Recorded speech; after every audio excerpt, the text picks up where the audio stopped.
section of grants giving, art education, public art, and exhibition making. We work to engage a variety of audiences within all our work, both within and outside the art community. And we work with a wide variety of publics across demographics, pursuits, and practices. We are gathered here today at the FICA Reading Room, which is our physical space here in New Delhi. And we function out of here as a public library, open to all Mondays to Saturdays, 11 to 6 p.m. It also functions as a space for our public programming that spans talks, lectures, seminars, film screenings, and reading groups, to name a few of the things. To now move on to our event for the evening, we're very happy to welcome to the space Soumyabrata Choudhury and Rohit Goel for a public conversation titled History and Repetition. To formally introduce both of them, Soumyabrata Choudhury is Associate Professor at the School of Arts and Aesthetics, JNU, New Delhi. He has authored Theatre Number Event, 3 studies on the relationship between sovereignty, power, and truth, and articles on ancient Greek liturgy, the staging of Ibsen, psychoanalysis, Nietzsche, and Schiller and Hegel. Rohit Goel is a Director Professor of the Bombay Institute for Critical Analysis and Research. He is the editor of Future Perfect, Catastrophe and Redemption in the Contemporary, published in 2023, and the co-editor of Lacan contra Foucault, Subjectivity, Sex, Politics, published in 2019. Rohit has taught courses in critical theory, historiography, and politics at University of Chicago, Sciences Po Paris, the American University of Beirut, and Gyan Pravaha, Mumbai. As we watch a certain kind of future present unfold in front of us, today's event discusses why crises repeat in contemporary politics, society, economy, and affect, even though we know what causes these crises and do not desire their persistence. Shomo and Rohit will analyze the peculiar relation between crisis repetition, knowledge, and desire in our present. They'll pay particular attention to particular mind to the ongoing genocide in Palestine, with an eye to working with the audience through the repetition of crises in our contemporary world. So without further ado, I'd like to hand it over to our discussants for the evening.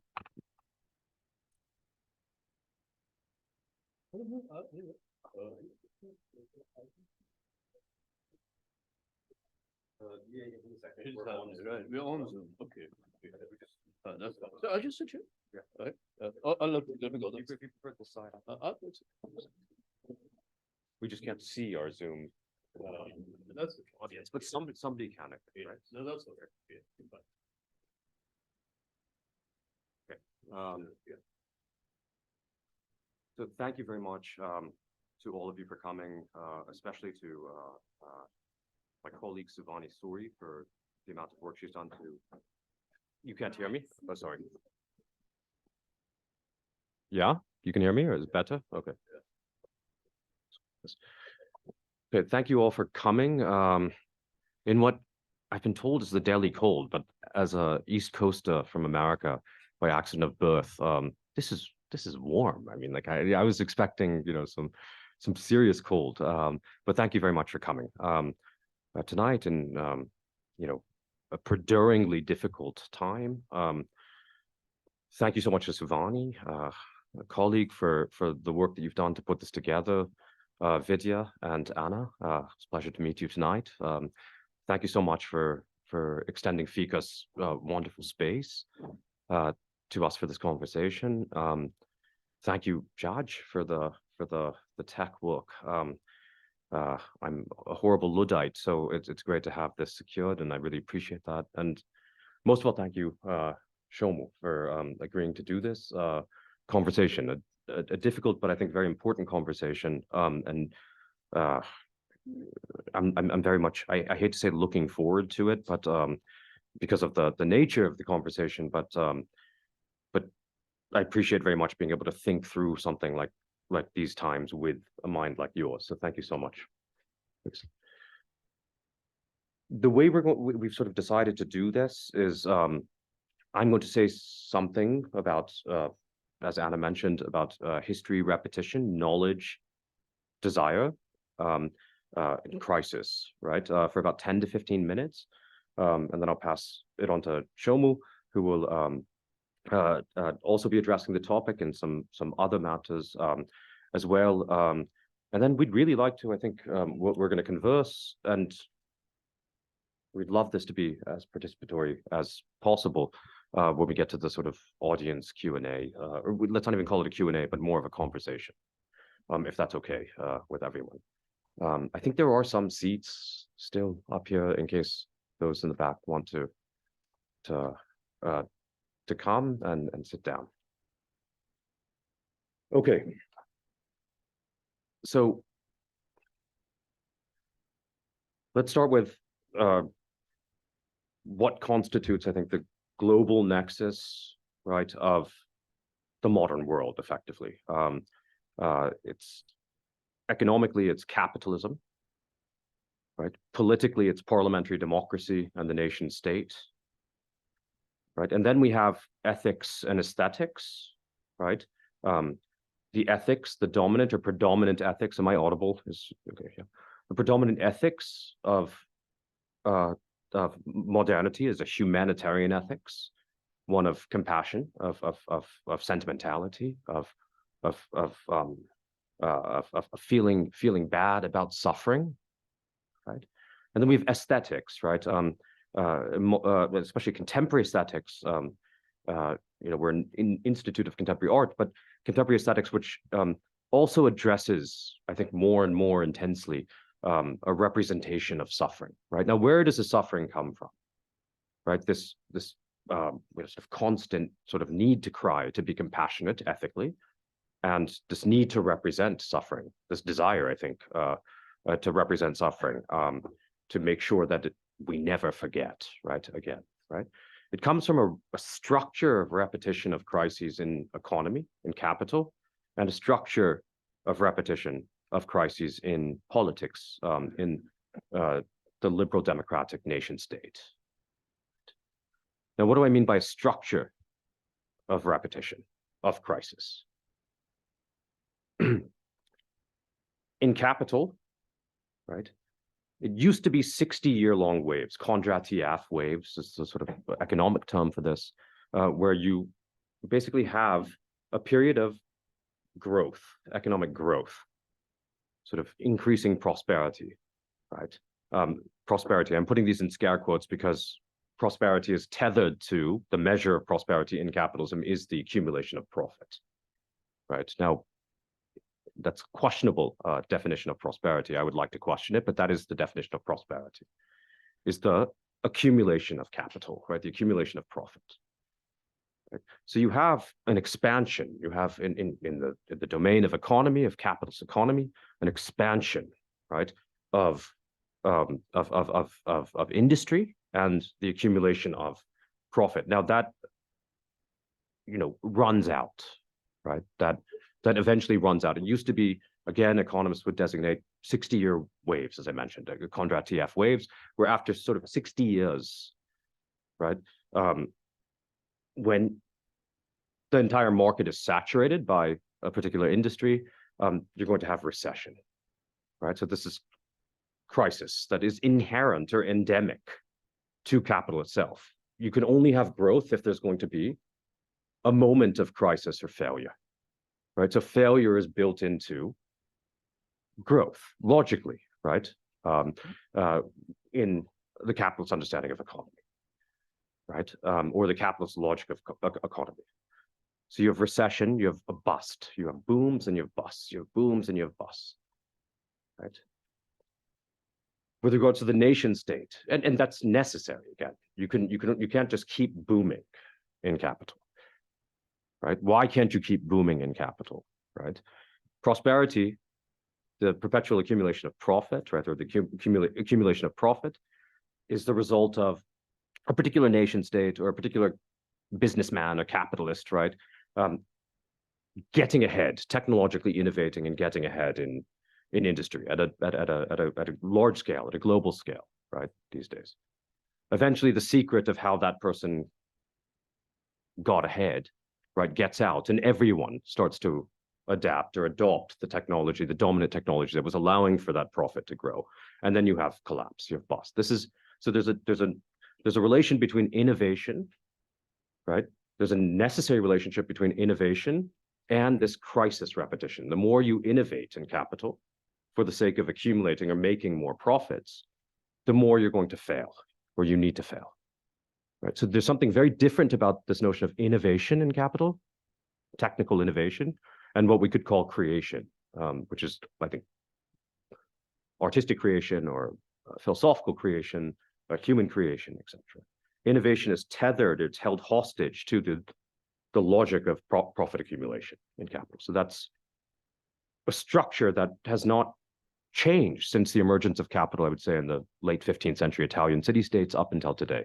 You have booms and busts. Now, there used to be longer periods of boom. Right? Now we have compressed cycles of repetition, crisis repetition. Right, 2008, right, it was 98, was a bit of a boom, and then it quickly busted in 2008, right? You had a tech boom in 98, and then you have the global recession of 2008 because of the subprime mortgage situation. So we're starting to compress the speed of crisis repetition, right? Temporally is extraordinarily compressed in what's often called our late capitalist world. So heavy industry, right, where you had to move coal, etc., it took a lot longer for that bust to set in. Right, as you know, we have petrodollars and oil, which flows quite smoothly and quite quickly. Crisis accelerates as profit accumulation accelerates. So there's something endemic about innovation and crisis repetition with regards to the economy, capitalism that organizes the globe. This endemic structure of crisis repetition very much affects our politics, right? The politics of parliamentary democracy, right? So what we do is we vote in cycles, right? In liberal democracies, we vote every 4 years, or every 8 years, or whatnot, right? We vote, right, for those who will represent us in times of crisis. So the structure of politics of liberal democracy, right, is tethered to effectively this is, I think, something that could explain the intensified right-wing populisms today, the structure of political voting, right, and the alternation of office in liberal democratic states, right, parliamentary democratic states, is tethered to the logic of crisis repetition in the economy. So you have this odd sense of wanting to be represented, voting, right, which is a celebrated act, voting for someone to save you, right? Who will save me, right?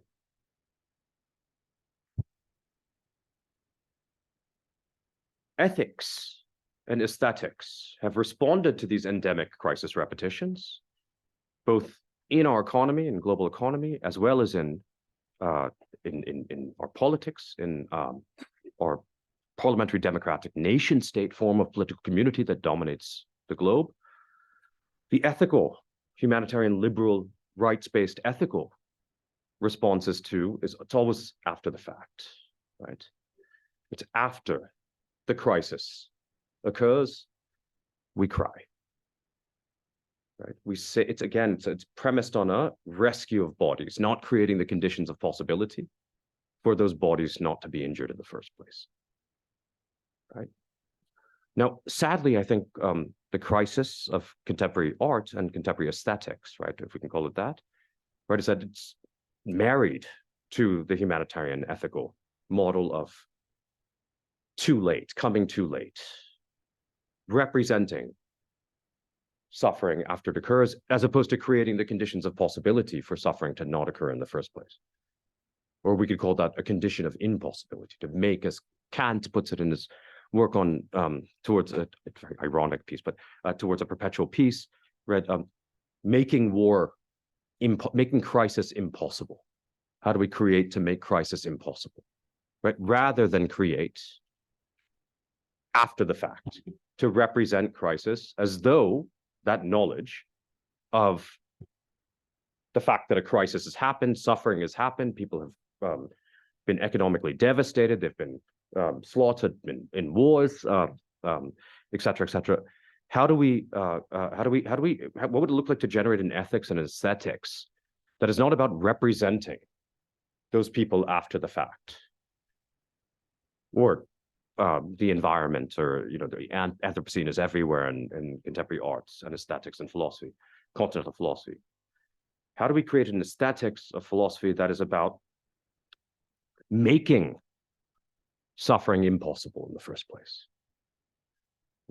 The responses to the ongoing genocide in Palestine today, and Palestine is symptomatic of, it's a symptom of this after the fact ethical and aesthetical response to the endemic structure of our economy and politics that is inadequate.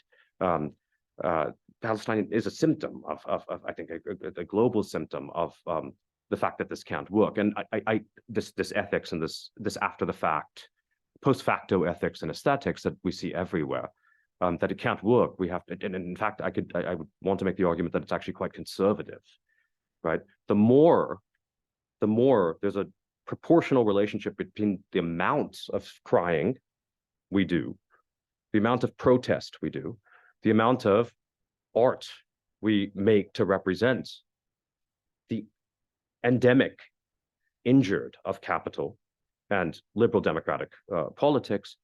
There's a proportional relation between the amount that we represent, the amount of knowledge we produce about this suffering, and the continuation of that suffering. We can't ignore that. I mean, it's an objective fact, I would say. It's like, and so there's something sort of psychotic about our ethics and our aesthetics, right? It's been taken over by the very endemic structures of crisis production, capital, and liberal democratic politics. It's been taken over. It's been parasited upon by, despite, I think, best intentions on the part of humanitarian warriors, ethical sort of NGOs, and contemporary artists and continental philosophical thinkers, journalists, etc. Despite their, I'm not making an argument about intentions. It's even worse, right? It's actually that the intentions are good. The desire is there to stop this crisis repetition, but we don't have a relationship between our desire and our knowledge. Somehow we're not able to see that our desire to stop this crisis repetition is not going to be satisfied or fulfilled through the production of more and more knowledge about the crises that repeat endemically in capital and in liberal democratic politics throughout the world. What does it mean to create an art? The catastrophe's already happened, right? Palestine has already happened. It's born out of catastrophe, right? What does it mean to treat catastrophe as always already happened, right? Rather than something that happens sporadically. It's what I mean by always already happened. Catastrophe is always already happened in a world of capital and liberal democratic politics, is that the very structure of these systems is catastrophic, right? So it makes no sense for us to respond to the symptoms. The genocide in Palestine today, yesterday was horrific in Bombay. I mean, I think you might have gotten some relief because of the cold in Delhi of not having your streets covered with saffron and sort of horrible. I mean, it boggles my mind, right? What I experienced yesterday in Bombay, what I heard, educated people, right? What does it mean to create, right, an art or to create an ethics that is not, again, that makes it impossible for yesterday to have happened, that makes it impossible for Palestine to have happened? And it happens every 10 years. The Israelis say it. They say we need to mow the lawn, right? And it happens every 10 years. Right? What does it take to, it's very difficult. What does it take to create a structural art, right? A structural ethics that meets, right, the target of the enemy, which is the structural logic of capital and liberal democratic politics itself. That seems to be missing, but there's a hope for me because the desire is there, right? The desire is there. I mean, so many well-intentioned colleagues, we're all, like, I think, here for a particular reason, don't want this to happen. We don't desire this to happen. That gives me a lot of hope that there's a lack, there's a gap, there's a desire that is very present, right? But what we need to do urgently is to put that desire on display in a way that is not simply a representational aesthetics or a representational form of knowledge. Never again, after the fact. This is what happened. We won't do this again. Right? We have art. I know the archive is extraordinarily powerful, and it's extraordinarily ubiquitous in our contemporary world. In again, philosophy, academia, the arts, certainly. I mean, now people, like, you can put an archive on the wall itself, and that's an artwork, right? That's a symptom for me of the fact that knowledge has come to block or fill in that lack that is our desire, that should keep us creating in a way that actually meets the enemy, the endemic structural gaps, antagonisms that are in capital and the liberal democratic nation-state framework today. So I see a lot of hope, and I see a lot of hope and desire in that gap, in that lack. How do we make ourselves adequate to that lack, to that gap, rather than plug it in, right? With again, after the fact representations of the dead, of the ecologically devastated, of the small, etc. So I think that's sort of the broader sort of perspective I wanted to introduce for the sake of our conversation today, to think about not hopelessly, but the courage of desire, right? That's that makes me really, really, really happy today. But how do we activate the courage of desire that we have in the face of these endemic crisis repetitions in our capitalist and liberal democratic world? We need a new ethics. We need a new aesthetics that meets our desire, right? But is adequate to our desire. So maybe I can stop there. Yeah. Is this working? Yeah. Right. Yeah. Sure. Can you use that one? Yeah. Okay. Yeah. All right. So I think this is better. So yeah. First of all, I don't know who to start with. Thank you, Rohit. So yeah, I mean, this wouldn't have been possible without Rohit. His initiative from the first moment that he suggested this thing to me up to this moment when he makes this extraordinarily rigorous and at the same time generous statement. So first of all, really heartfelt thanks that he invites me to do this conversation with him, and also makes it possible for both of us to meet you. And then Shivani, who has been there throughout these discussions, and the fact that we are able to do it today, and Vidya and everyone else in this lovely space, FICA, where we're all coming together in circumstances which are both physically, despite Rohit's separate time zone, for us, physically a little challenging, but also, well, existentially, politically, not very happy times. But then, when was it ever happy? That's another question. In the circumstances to do this conversation itself, to me, is something which brings some warmth, some light, not too much maybe, but a little bit is a lot. So I really thank everyone here, Rohit, again. So now that Rohit has made this really, like I said, extraordinarily lucid, rigorous, and at the same time generous, capacious statement, in a way it makes my task a little easier, because I am meant to do two things. First is to, in a sense, respond to his to the open-ended conclusion of his statement, which is what might make us hope. What is the hope? So, on the one hand, I totally go with his. I echo his hope in something like desire, which is always a kind of traversal of something not there, lack, instead of consolidating or grasping something which is knowledge in the sense of something accumulated. I would also risk saying that this desire is in fact made possible by something impossible in terms of knowledge, which is something which is finite beings that we are capable of something like infinity, something like an infinite, to that extent impossible, because possibilities can be measured and infinity cannot be measured in finite terms. And yet we're capable of infinite and yet lucid principles. So when someone started acting upon and thinking and believing in something like the principle of, let's say, something like generic equality, then that was an infinite idea. It was not a finite, countable, or measurable idea, and yet it was a lucid idea. That is the hope.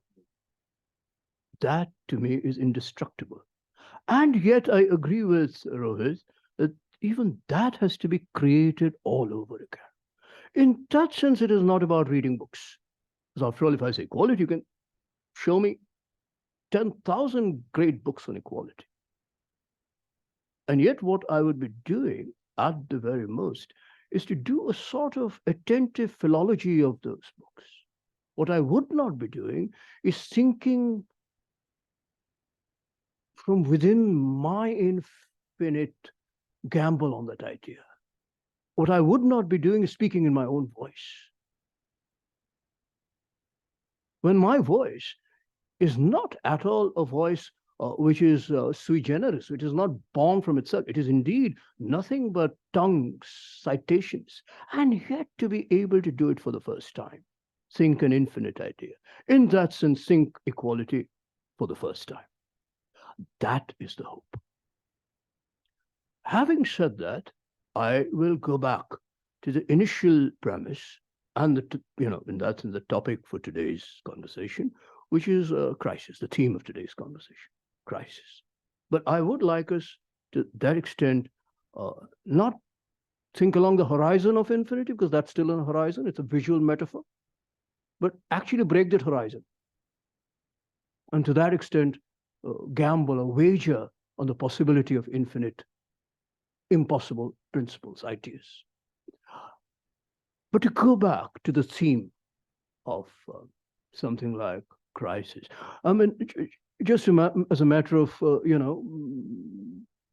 anecdote and relating to you how I and Rohit over the phone, in a conversation, was thinking of the right word to put in the title. I mean, history and repetition, but conversations about what? So one of the possible words could have been, and he spoke about that, could have been catastrophe. And yet we kind of chose crises because, in the plural, because a crisis is, well, in some senses empirical. In some senses, which crisis? So you could say Palestine, which is as serious as it could ever be, and yet it is empirical. It's happening today. I mean, someday it has to, for the moment, end, no? But it's not just one crisis. So to that extent, capitalism, to that extent, social crises, to that extent, the question of, say, the local experience of something like a consecrated nation. Or what does it mean to live in a consecrated nation? So the multiplicity or the plurality of crises to a relatively subject to a relatively empirical analysis, and to that extent incomplete, sporadic. That is one line that I think I'm sort of, thinking. I mean, I think I'll try and conduct with you. And the other one is, of course, and to that extent, going back to Rohit's extraordinarily powerful statement, to take a look at the possibility of articulating these crises at a threshold or at a kind of limit point of something which is possible in the nature of what I'll call the subject. Not the subject in the sense of something which pre-exists, but subject in that precise sense of something which is in the nature of a kind of finite moment in an infinite traversal journey process. Is it possible to to think of such a finite localization of the subject, and B, whether to be able to, and that is tactically risky but crucial, to be able to provide a tentative, trembling, and yet a clear name for that subject. These are the two things that I would like to quickly do with you. The first, and I'll also do this, like I said, sporadically, in an incomplete, way.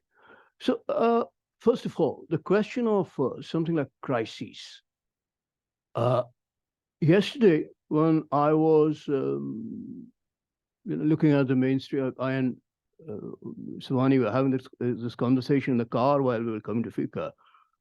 When I was listening to the news, the Indian television channels were, interestingly, there were news channels, but which were entirely citational. Meaning what? Meaning that they were transmitting recitations, the prayers, the rituals. It was all, there hardly any even news summary. It was all live transmission of what was going on in Ayodhya. Yeah. So it was as if something was happening, which is entirely in the duration of something that is continuous, as if it's never going to end. Because for a principle of ending, you need some formal, cause and effect. That okay, this is happening, and there's a cause for it, which is finite. So finitely, it will end, which a news reporter or a news channel is meant to summarize for you. This was a pure transmission, as if. And to that extent, there's no principle of ending. It's like Plato's real anxiety about mimesis, that intrinsically, how can imitation ever end? It's like Kishore Kumar performing. Kishore Kumar can never end. He can imitate, up to his mortal moment. So you need form to stop Kishore Kumar. Hindi cinema saved us from Kishore Kumar. Yeah, seriously. Similarly, yesterday, without Kishore Kumar's joy, there was a kind of terrible, unbearable infinity. This is not going to end. It's pure transmission. In that sense, it is not crisis. And in that sense, it's only crisis. Endless crisis. Now, what happened was, as I went from channel to channel, Indian channels, more or less, this was how it went. Then I went to the foreign channels on my television set, and there were three of them, the spectrum. So it moved from the CNN to the middle ground of BBC to the other pole, which is Russia today. Yet, all three reported what was going on in Ayodhya, and they did it in a way that sort of brought me back to my classical world of this dialectic between the finite and infinite, because they said this, that a temple is being celebrated or consecrated, whichever word they used, on the ruins of a mosque that was demolished these many years back, as a news item. Which paraphrased means what? Which means a celebration is going on in the wake of a history of crisis. As a report, mind you, I'm not saying they're saying the crisis is something that we have to sort of, be a partisan of, or the celebration is something which is some sort of a great overcoming of the crisis. They are actually reporting because they're doing it at a distance. This is my point. If they were doing it about something that CNN doing it about Trump would not at all be following this principle, because they are not doing it at distance. Or Russia today doing it about the Ukraine-Russia war wouldn't be definitely able to follow this principle. But with a news in India, they are able to follow this principle, which makes them, in a sense, produce a certain form It's a representational form, going from, by what Rohit spoke about, analyzed so brilliantly about the limits and problems of representation. Nevertheless, even representation needs a particular kind of staging. Yeah. And so these channels are able to stage something going on a particular date in Indian history from a distance, so that they're able to both report the news in its sort of living duration, also set it in the context of a certain historicity, which of course, in a partisan context, can enter into another sort of representation, which is partisan representation. So for instance, in GNU, in the department where I teach, students brought out a poster saying, "Remember December 6th," which is representation, intense representation. But it still follows the principle of a certain kind of repetition in history, with all the problems fraught in that kind of representation. But with the other thing, there is a kind of uh, the great project of a living endless duration, which we call celebration, which we call whatever, consecration, which in a sense is an example of something like an engineered infinity. And the media is an excellent tool of engineered infinity. That this is it. So that's why you can say history ends with, whatever was the day yesterday, and begins anew with this temple today, Indian history. So one of the diagnostic critical tasks, it seems to me, is to first of all dismantle, demystify this engineered infinity. And you can do that on different grounds. So now, if I were to, again, take an empirical instance of the Palestine context, and also cite a source for this observation. The other day, I heard an interview of a Jewish, there are these two Jewish thinkers who I have profited from, both for having produced a knowledge that is extremely illuminating, but also having, in a sense, had the courage. In that sense, they're also subjects of desire, having had the courage to, in a sense, expose the limits of knowledge. One of them is Ilan Pape. He's a historian of Palestinian studies. The other one is a Holocaust survivor. When he was very young, is Dr. Gabriel Mate, who is a physician who has written several books, which have to do with one of his books is called The Myth of the Normal, with something like normalization in modern contemporary culture and society. So in one of Gabriel Mate's conversations, he very interestingly lays out a specific kind of a sequence up to Palestine in the context of something like public knowledge.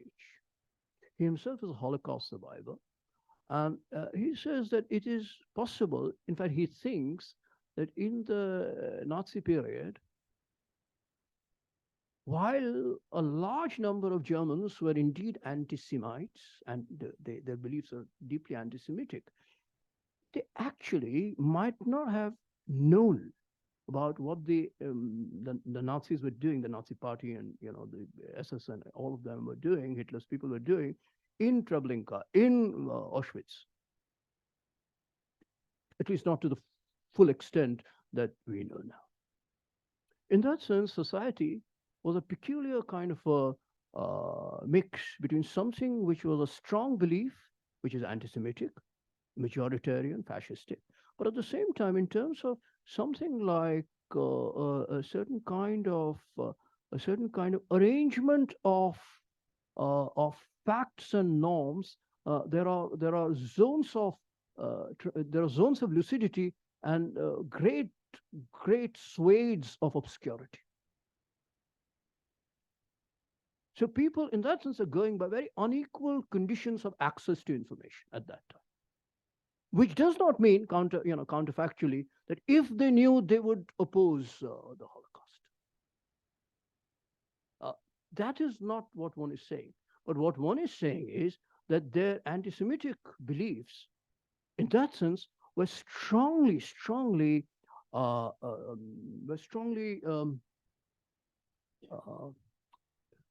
subjective in the sense of something which was fantasized.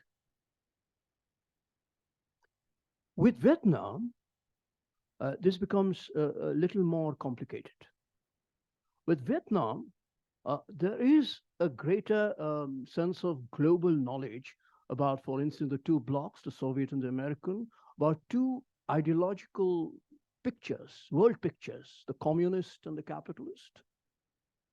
And yet, anthropologically, when it comes to Vietnam as a society in Asia, there is the same anthropological fog, the anthropological inconsistency that while on the one hand, Western society is greatly, um, it holds a mirror to the facts of its own society, its own history, and its information, so to speak, about other societies. There's almost a foggy idea of what kind of human beings these are. So in a way, the war of Vietnam becomes a route to knowing what Vietnam is, rather than the other way around. So that's why a film that Jean-Luc Godard makes about Vietnam at that time which is supposed to be a documentary in the time of Vietnam War, is actually called Far From Vietnam, which is logical.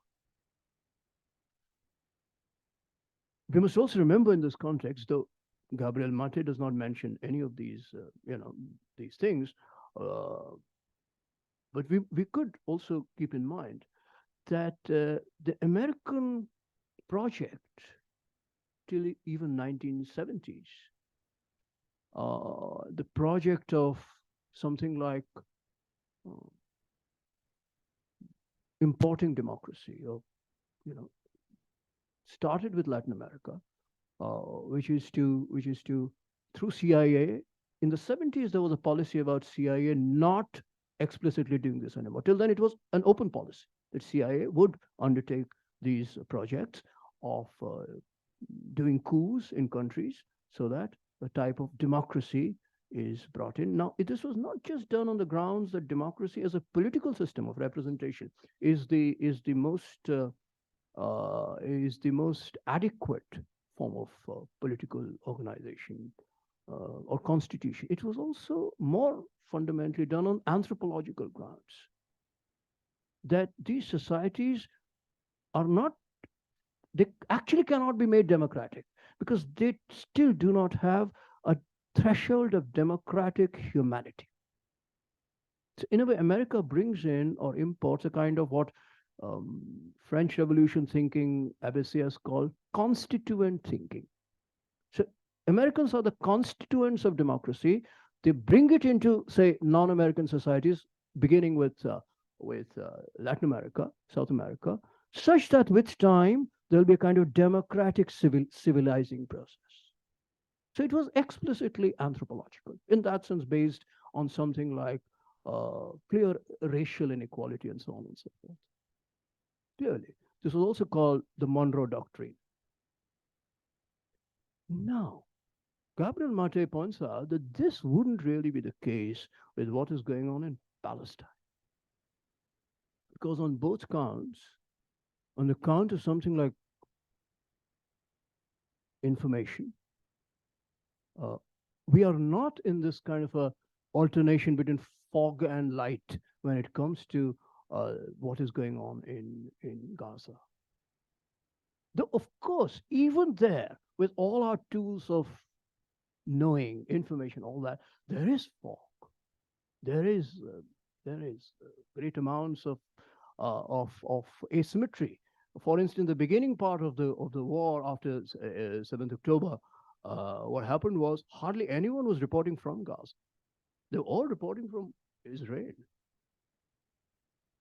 Then certain channels, most of them still don't. Some channels do uh, do have people living in Gaza reporting for them, not necessarily professional journalists, though professional journalists are there and many of them are dead, targeted. Al Jazeera, for instance, is one example of that. People from there. Anyway, but I don't want to go too deep into these details.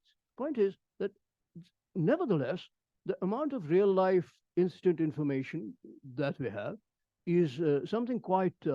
I mean, it's quite substantial and to that extent empirically reliable compared to earlier phases of history. Uh, Now, on the other hand, things are not so discretely divisible in terms of a kind of progressive historical sequence of more and better information. On the one hand, it is also true that anthropologically, the premise of today's world, based on a general norm of the system of parliamentary democracy being the norm of the world, including possibly countries which otherwise are monarchical, including in the in Middle East. Nevertheless, the norm of the world is parliamentary democracy. To that extent, the formal idea of there being an unequal or a kind of inconsistent human race or anthropology doesn't quite hold anymore. So formally, we are all part of this apparently same anthropological uh, potentiality. And yet, in a so-called crisis, this particular formal norm gets substantively exploded when both Israeli minister can, immediately after that particular day in October, say that these are human, whatever, animals, empirically, and at the same time, in a certain sense, something which gets increasingly reflected in what is going on in Gaza seems to show in other forms of discourse that people in Gaza are not to be taken as the same sort of population as the people in a normal nation state. So, one of the things that I noticed very early on is that the people in Gaza were often characterized as people who are already living in a, which is empirically true, factually true, in a pretty bad state of, because it is a state of siege. People, large amount of people living in a very small area, and economically, there were conditions of great distress. So, in a sense, what seemed to be happening was that this particular war is only exacerbating or intensifying something which is their norm, which is a norm of something like economic distress. In a sense, a perpetual economic crisis. Why? In the case of Israel, with all the reality of what was done on that particular day in October, it was as if the norm was different. It was the norm of living in a normal society supported by a nation state and a democratic nation state at that, which Hamas disturbed fundamentally. This asymmetry was a return, it seems to me, of this anthropological inconsistency, which lay actually very close to the surface, though formally it is not the same kind of discourse as the discourse of the Monroe Doctrine of the earlier period. But it sort of came out.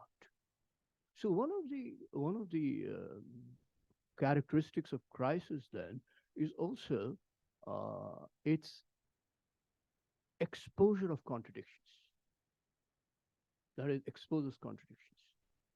Not just contradictions which are empirical contradictions, but buried, repressed structural contradictions, which are also clearly, and I think that is also Rohit's point, which are obviously also manifested in symptoms, some of which are unbearably violent. But because they're symptoms, they are not, and that is Rohit's point, and that's a really important point, they're still not the object of thought, because they're symptoms, no? And that is the really difficult part when we say that we bear witness. And it is indeed a heartbreakingly courageous thing to do and say. And yet, it is bearing witness to the symptoms. And to that extent, the question of the structure remains unaddressed. for all you know, like Rohit said very correctly, that structure is that much more bolstered. And that indeed is a really challenging and critical question that opens up for us. Now, the last two things that I'll say are these. First, again, based on what is going on in the Gaza region, uh, what is going on in the Gaza region has also led to certain uh, institutional and more than institutional forms of alliance, solidarity, uh, spatial displacement. So, responding to the forced migration of Gazans, which is also an impossible migration because Egypt is not going to let them in so easily. Yeah, between one part of Gaza to another. There's also a kind of displacement of the world. So in European states, there's a displacement of the world vis-a-vis people and the state. So the people, in a sense, are moving out of the space of the state. Because nearly all states there are, supplying arms or at least supporting Israel in the Security Council and so on and so forth.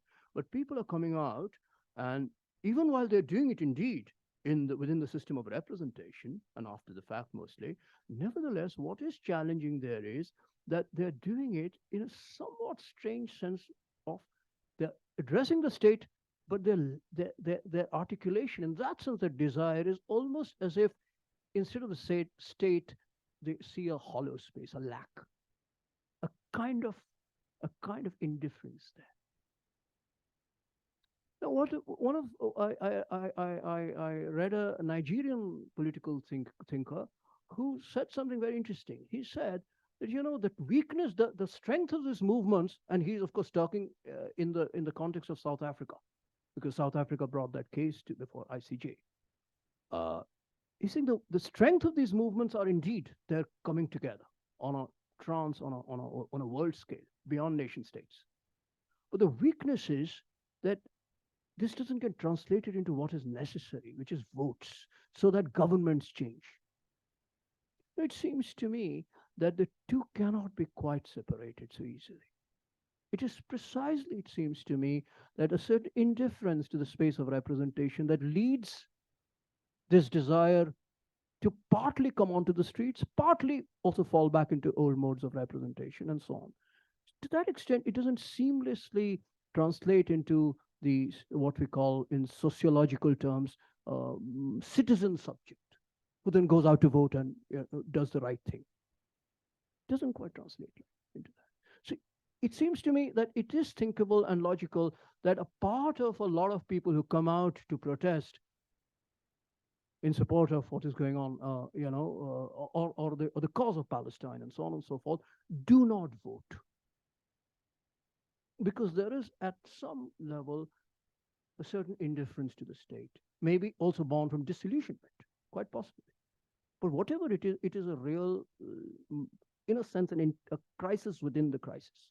And yet a crisis which is a kind of not possibility, impossibility, but a very enabling impossibility, because people are coming out. But of course, this nevertheless needs and that's my last point, needs a finite articulation within the systems of the world. And that is being done in two ways, it seems to me. One is in terms of a certain system of representation, which is the representation of crime. So ICJ, so genocide itself can be thought of in two ways, or not thought of, but represented in two ways. One is genocide as extreme crime, but still a crime, which means what? Which means it is referred to a certain jurisprudence and a law. Principles, but finitely translated into institutions, into legal processes, which of course also include the impotence of these processes. So ICJ can be seen in two ways. People coming out outside Hague and so on, and wanting South Africa's case to be supported, and at the same time knowing that this case will never see the light of day in terms of verdict in indefinite kind of a future it might. In the interim, at the most, you'll get something. So to that extent, the subject of this kind of protest is divided between two things. One is to do a kind of act of kind of political and ethical representation, go to ICJ, try and argue for a crime that the state of Israel is committing against the people of Gaza and so on and so forth. On the other hand, no. And I strongly subscribe to the second because I do not believe in the naivete of people. Uh, People know that this is hopeless. And at the same time, they do take the case to ICJ. Why? Because interestingly, as a collateral, they can do what they really want to do, which is to discuss, which is to do what we are trying to do, actually. But they're doing it in a far more immediate way. That's a different thing. But while the result, in a way, is already, for the moment, a foregone failure, at least in terms of any potent verdict. Nevertheless, it is effective in terms of something like a discussion. In that sense, the first threshold of moving from finite and to that extent limited, sometimes hopelessly failed possibilities of representation to something like a collective wagering on an infinite possibility, for which we need, strangely, another perspective on what is going on in Gaza as an empirical instance, but in a larger sequence, you can think of other instances, which is the terms not of crime, but of madness. Because the other way of looking at Gaza is, and war, is that this is mad. What is going on is madness. Now, madness can be thought of in two ways. One is psychosis, like Rohit pointed out very correctly, that there is a kind of disavowal of something that we know and yet we do not know. Or we act by something that we do not know, and what we know we do not act by. Something like that, Clearly, that's all. The other way of looking at madness is, like I said, is a kind of exposure of the crisis to the real. Exposure of the crisis to something like a threshold of some sort of unintelligibility. So one of the ways of, we respond to the question of war is madness is as a crisis of language. That we do not quite use our signifiers anymore with that kind of reliability. So I'll give an example. And it's again it's a cited example.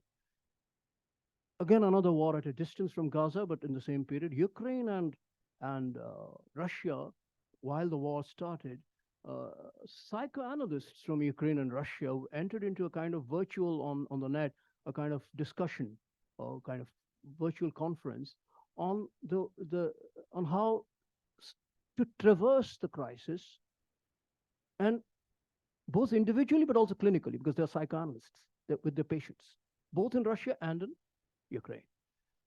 And interestingly, what comes out is a peculiar division of signifier. In the same signifier, there's a division. And in that sense, produces within the division a particular kind of hollowness, and at the same time, a particular kind of surplus. So, quick example. One of the words that one of the Russian patients to a Russian psychoanalyst that in earlier sessions he was using was, a war is going on. No, sorry, I made a mistake. First, he used the term that Putin is using. You know that Putin does not use the word war. He uses military operation, special military operation. And this signifier was used with a sense of assurance that this is not a war, because war is a kind of madness. Operation is a rational, engineered, targeted. So operation, any operation is meant to be finite and eventually determined by the result. That's it. So Russia is just doing it. It's not a war, because war is like going out of control. But then at a certain point, the signifier changes to war. Because in life, this person in Russia is feeling something going out of control in terms of everyday life. Rations, life, bombing, news, sensory crises. And the signifier changes to war, irrespective of what Putin wants you to say. And the third level stage of the signifier, or the kind of history of the signifier in these sessions, is that this person doesn't use any of these words. He goes silent. While the war is continuing, everything is going on, says neither is it special military operation, nor is it war, but it's something which is a kind of either a kind of zombiness, a kind of, like with madness, a psychotic madness which enters into catatonia, that everything is like pure rhythm of repetition, extreme psychosis, like a child continuously does the same thing or wants to do the same thing, wants to listen to the same song, and so on. Either you go into that, or interestingly, and in this particular, this discussion that Russian and Ukrainian psychoanalysts are having, this crisis of signifiers, a crisis of language, actually becomes a kind of threshold or an opening onto something which is indeed to agree with what Rohit said, becomes, and not from the side of specialists, but from the side of people, including people who are entering the psychoanalytic sort of, the sessions, which could, in this situation, also potentially be the psychoanalyst. Irrespective of that, a kind of opening on to creation of new signifiers. And believe me, to create a new signifier is an act of courage. So let me stop here and maybe we can have a conversation. No, not a question. But I thought I also brought in some responses to Rohit. So to that extent, the conversation already on. So if Rohit has something to say about what I said, we can start with that and then go on to further. Thank you. That was extraordinarily rich. I learned so much. I really appreciate your comments. I think I want to open this up, but I have one thing I wanted to clarify. I mean, there are many things. Like, we have the pleasure, I think, now of being able to continue our conversations for many years ahead as well. But one of the things that I want to get a handle on that I thought was really important is precisely what is getting repeated, right, historically, right? Here I'm thinking about, I think Marx, in his 18th Brumaire of Louis Bonaparte, right? Where the famous, if you don't know the piece, there's a famous line that comes out of that. I think he says Hegel said it, right? Once that, like, history always repeats itself. He forgot to mention the first time is tragedy, then the next time is farce. What he means, I think, there, and I think this is just a quick, because I do want to open it up, but I want to just hear your thoughts on what exactly is getting repeated. What I see him, and I think this is a profound insight on his part, what is getting repeated, right, is not the symptoms, the events, right, like the empirical, horribly, people who are dying, who are immiserated because of repetition, crises in capital, and who are excluded as a result of, sort of populism and parliamentary sort of democratic crises. It's not these like, you can't repeat, like, I literally can't repeat the same thing, like a word, right? It's always going to be different, right? Empirically. But what does get repeated is what I did not say. That I think is something very important, that hollowness, right? Which is the space of an infinity, right?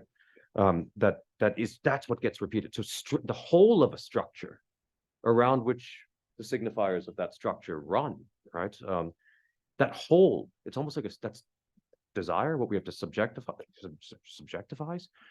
What's hopeful, the courage of, sort of the creation of new signifiers is a commitment to, and how to do this. It's so difficult. I mean, Malavik, I think, was brilliant at this. He was trying really hard to do this in his creation of the canvas, at the same time that he was painting on the canvas. But how do you depict or represent, right? This is true democracy, right? That whole, that, thank God, keeps repeating, right? That's with every crisis. It's like, what gets repeated is what might not have happened, right? It might not have, the genocide might not have happened.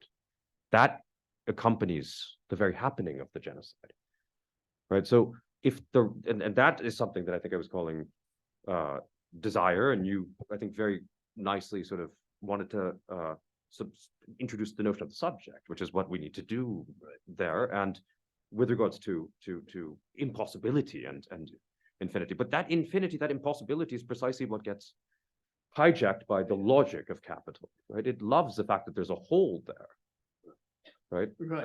And so it takes that whole hostage. Yeah. And so So I'll just say one thing, and then we can open it up, and we can come back to these points and other points. It seems to me that, first of all, the reference to Marx, Louis Bonaparte, and the text that you were kind enough to send across to me, Kojin Karatani's commentary, and other texts on Marx, they all show that in Marx, I mean, first of all, when Marx refers to Hegel, and that's something we have to be careful about. Hegel is not really talking about history as a block. Hegel is really talking about something indeed theatrical, which is personages and events. So great personages, not any kind of history. And when Marx is going to analyze the formation of Louis Bonaparte's imperial power, he is going to move the entire terrain of analysis to another place. With Hegel and such philosophers, who are tremendous philosophers, the question is, in a sense, one of great figures, Caesar to Napoleon, embodying something which Hegel, for instance, calls spirit. In that sense, it's still a logic of incarnation. So the finite is still something which is like a theatrical costume, a kind of enclosure for enclosing something which is infinite. So famously, Hegel would say, when he's sitting in Vienna writing his book, Napoleon, who is entering Vienna, he says, world spirit on horseback. Now, this is a theatrical, costumed representation. World spirit on horseback. But it's Napoleon, mind you, and it's world spirit. So world spirit is all of it and more, because it's spirit. World spirit is more than world, no? It's spirit, which means it includes the other domain, which is, in a sense, infinity. With Louis Bonaparte, so Ridley Scott is also fired by the same dream. Oh, yeah. Yeah, his Napoleon is still world spirit, shooting cannonballs. Unlike Ridley Scott and Hegel, Marx is a far more modest and far more sort of true thinker. Why? Because Marx says that, look, the secret of Louis Bonaparte, who is a nephew, so that's not one of those great figures, yet an imperial, ruler, the secret of his power lies in that hole, somewhere else. Hole is not just a hole, it's not just absence of knowledge. It is where knowledge gets the weakest. Where class analysis shows you that there are some classes who are not totally unrepresented. They are not nothing, but they're almost nothing. This is the point. They have a being, but they don't have a world. In the language of Alain Badiou. It is such people sometimes. So either they can actually change world and change the world, in the words of Marx, and that will be revolutionary class, or they can be indeed represented by a dictator, by an imperial figure. Does not mean they're being represented in their reality. They're being represented in that last zone of almost being nothing. In that sense, when sociologists like Badrinarayan today say Modi is the great subaltern prime minister, in a way they are right, and in a way it's all manipulated. Indeed, Modi could very well be a subaltern prime minister, but not subaltern as subaltern. Subaltern as people who need to be, as rabble, as people who need to be signified out rather than signified in. You know? So Marx makes that analysis. So whole is not, because whole is also a visual metaphor, no? It's not a nothingness. It's a kind of place where the world is the weakest. And yet, precisely because it is the weakest, it is, in a sense, this is a slightly different, vocabulary, and we can all have a discussion about. For me, it is a kind of opportunity for a change of world. To that extent, even with Gaza, where things are so bad that it's a crisis of life, and you say even the word politics is too big for Gaza today. Yet, I insist that it is a crisis of politics, insofar as genocide is in the middle. There is no absolute genocide. Out of a genocide, someone will survive, and someone will come back. But who will come back will become a subject. And if it's a subject, it's politics. In that sense, and with politics, it's a world. In that sense, it is to keep the world at bay. Keep it nearly not there, yet it can never be nothing. I think Marx makes that analysis possible in Louis Bonaparte and makes a new research possible. That would be my response to this point. Rohit. Thank you. Should we open it up? Yeah, absolutely. Please feel very comfortable. So, does this move maybe?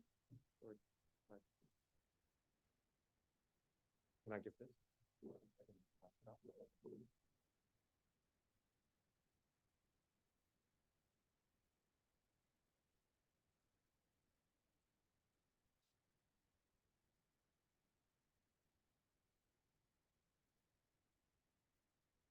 There was a very long and fruitful conversation. Sorry, can you just feel the Yeah, can you hear me now? Yeah. There was a very long and fruitful conversation, although the last part was a little difficult for me to understand. My question to you, sir, is when in the beginning of the talk, you say that somehow I feel that you're placing your pennies on creating this new sense of aesthetic and ethics, wherein you're saying that that is the hope.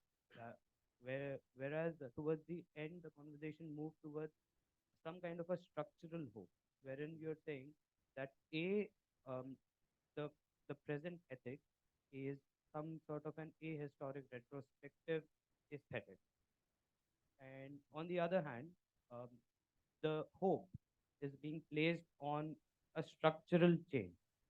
So how do the two intersect? It's really thanks for the question. It's compelling me to clarify a bit, and then Shomo, you might want to say something in this direction. So, yes, okay. So what I was saying about maybe a bit more strongly than in terms of a critique of representation than Shomo was offering. It was a bit more nuanced, I think, and refreshingly so. Your position. What I was saying about aesthetics and ethics and its representational after the fact or après coup sort of orientation, it's always too lateness, right? Is that the crisis repeats, right? The whole repeats, right? That when the world is really weak and horrible things are happening, and that's when representational art, representational ethics, tears, compassion, sentimentality, humanitarian sentimentality comes in. So it comes in too late. It misses the encounter with the whole. I'm trying to suggest or call for and cajole an ethics and aesthetics that meets the whole, right, in time, right? That's what I take to be contemporaneity, right? So, in fact, I wouldn't say that just on structure and history, like actually the current sort of, it's a very sweeping view. It was not tremendously fair of ethics, humanitarian ethics and aesthetics is not ahistorical. It's deeply historicist, right? It wants to put a name, an already existing name or signifier to everything that's happened. what it misses then is precisely that something else could have happened, right? That's the whole, right? It didn't have to be that way. So how do you capture that moment, right? That moment of the missed encounter, right? Is the undergirding of a particular aesthetics and ethics that I want us to think about. So, and I think that, yes, will result then not in just sort of the constant repetition of symptoms and suffering that we're seeing alongside of our forensic, right, sort of knowledge about that suffering, that historicism we keep documenting, right? Never forget, never again, right? As the ruins pile up, as the bodies pile up, right? In sort of contradistinction to that, I want to try and think about actually joining, or actually arriving at the missed encounter, right? The artist, the citizen subject, the subject meeting, right? Arriving at the whole, at the missed encounter, because that is where the courage of creation of a signifier can take place. That will, I think, I hope, prevent the incessant or endemic repetition of these symptoms, right? The sans-papiers, the victims of genocide, the sort of untouchable, et cetera, et cetera. So that's, I'm actually calling for a deeply anti-historicist, not naming the whole after the fact with, according to the language of dead bodies and tears and compassion, et cetera, that we tend to do, right? This is why I think remarkable that Shomo brought up Godard's documentary, a documentary on Vietnam in a time of tremendously barbaric bombardment called Far from Vietnam. Right? That's a real effort to miss the encounter with instead of encountering what's happening in Vietnam, this horrendous bombardment, by naming it, naming these bodies and documenting them forensically, it's far from. You need to get far. The art of the documentarian is to get far from there, so you can figure out how this happened in the first place, right? What does it mean to make a documentary that's not about that is capturing the whole, right? In some ways, that's meeting the whole. I think Eisenstein tried to make make a film on capitalism, like what real abstraction, the whole, right? The capital, and he couldn't do it, right? I mean, it's really difficult. I mean, this is the work that needs to be done. I mean, amongst us, but it's really difficult to capture what is not there, but what could be, like the infinity of possibility. But that's, and again, Malavik in his work, he's trying to make the canvas at the same time that he's painting on it, right? This is his suprematist manifesto, effectively. It's very difficult, but I mean, the bodies are piling up. It's time that we take on this challenge. But thank you for the question. I know it was difficult, but we can keep talking as well. Sure. I just have a little brief supplement to that question and remark. First of all, that whole, that place of a certain sort of non-knowledge. Again, let me say it's not a space merely which is a kind of negative space, in the architectural sort of metaphor. It's a space where something which is an exceptional, a kind of unclubbed element is in a way searching for some sort of principle. So I still hold on to the necessity of thinking about a principle. Entirely, I agree with Rohit in the element of contingency. So so when I say quality, and I say, and you say, and in our own voices, that in that sense we commit to something which is unconditional.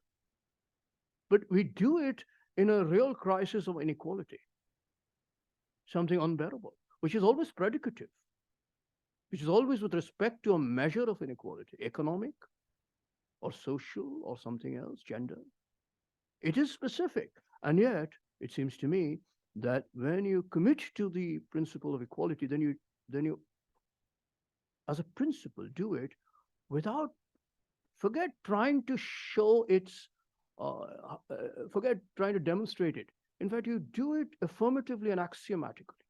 That's the only way. And that sense, it takes courage, but it also takes what I tried to say earlier, something like a commitment to the impossible, in the sense that you are a finite being. You have your limits in terms of all kinds of, apart from mortality, also in terms of several situational circumstances, circumstantial limits. At the same time, at within those limits, when you wager something, when you put out something, which is an unconditional principle, which is generic, uh, uh, and that is universal, uh, then you do it, and you can do it only out of some sort of an affirmative joy. How else can you do it? But at the same time, you don't do it in that sense in a kind of nothingness. The whole is not really a nothingness. That is important. It is in that sense to just respond to what Rohit said. I too don't believe in a kind of accumulated things of history, including the accumulation of bodies, which actually follows the law of death. But I do think that there is something like historicity. Problems of historicity. The problem is something that is felt in a contingent present. But historicity is a kind of amplitude, that in the present, how far does the trace of the past sort of enter the present? And how far does the present itself become sort of mobilized into another future, which also could be a future perfect as an idea? So when revolutionaries speak in terms of, we say idealism, we also say madness. In the exact sense that I spoke earlier, madness is a kind of undetermined, something undetermined. You don't predicatively determine it, which kind of equality. You say equality as such. So I'll give an example from real history.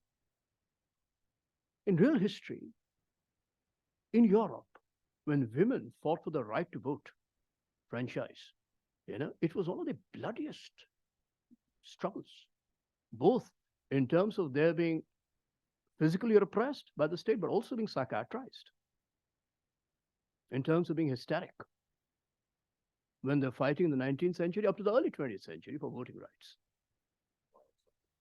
Absolutely. The suffragette movement. Yeah. And they won it. Now, the question is, once they won something like voting rights, women in that sense were recognized within the French Constitution, for instance, the revolutionary constitution, as equals, which they weren't till then.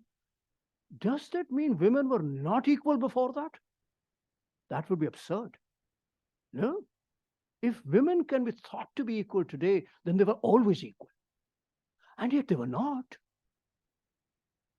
This is the puzzle between finite and infinite. In that sense, the infinite position or the infinite thinking actually makes history possible. So that you can now think logically, lucidly, that women were always equal, but they were not treated equally. In the same way that they're not today. But the question is opened up. This is what I mean by historicity, which opens up the question. But I agree with Rohit. It is not a historicism or a general accumulation of historical things. So yeah, I just wanted to clarify this bit. Hello. Can I just add some?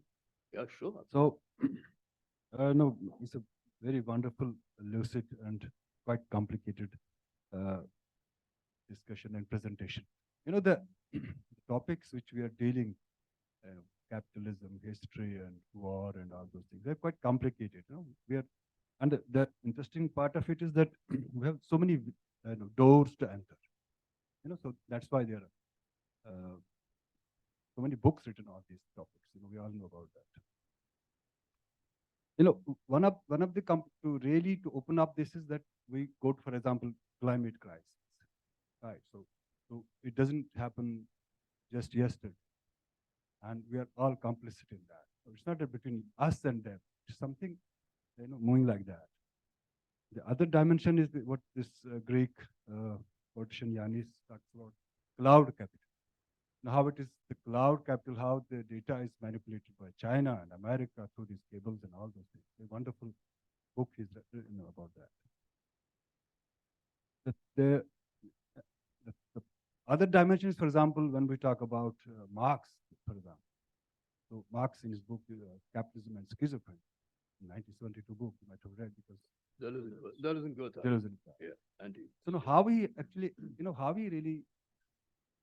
how he actually twists this into this, goes into the psychological realm, just twists the capitalism, the way we are dealing with it through Hegelian dialect. That's why Deleuze is famously anti-Hegelian in that sense. So, very complicated debates. The other dimension, which I thought very interesting, might be here. W.B. Yeats' poem comes, "A long-legged fly on the second coming." He actually he is ironical. He created three frames: Caesar, Helen of Troy, and Michelangelo. In the Caesar, what he talks about is a very interesting one, that about how the mind moves through silences like a long-legged fly on the stream. So he is basically saying that the war is on, and don't disturb Caesar. Maps are striven in the tent, and the guard is saying that quiet the dog and tether the pony. Don't disturb Caesar, basically. Because something can go wrong. Civilization, the war may be lost, and civilizations will sink. That's how the poem opens up. So it is. I don't think this very ironical poem. Yeats is not talking about Caesar, basically. He's actually moving through silence. When we have this complicated, quite complicated thing, we have all the rhetoric and all the the narratives. Silences are very, very strange thing. It's not about saying things. It's actually how the mind moves. And or Michelangelo, he talks about that stop the mice from making any noise. So because Michelangelo is right now doing some interesting stroke on the Sistine Chapel about the mythology also. A very interesting poem, actually. He's a great poet, no doubt. So I think the poetry is not only about the language.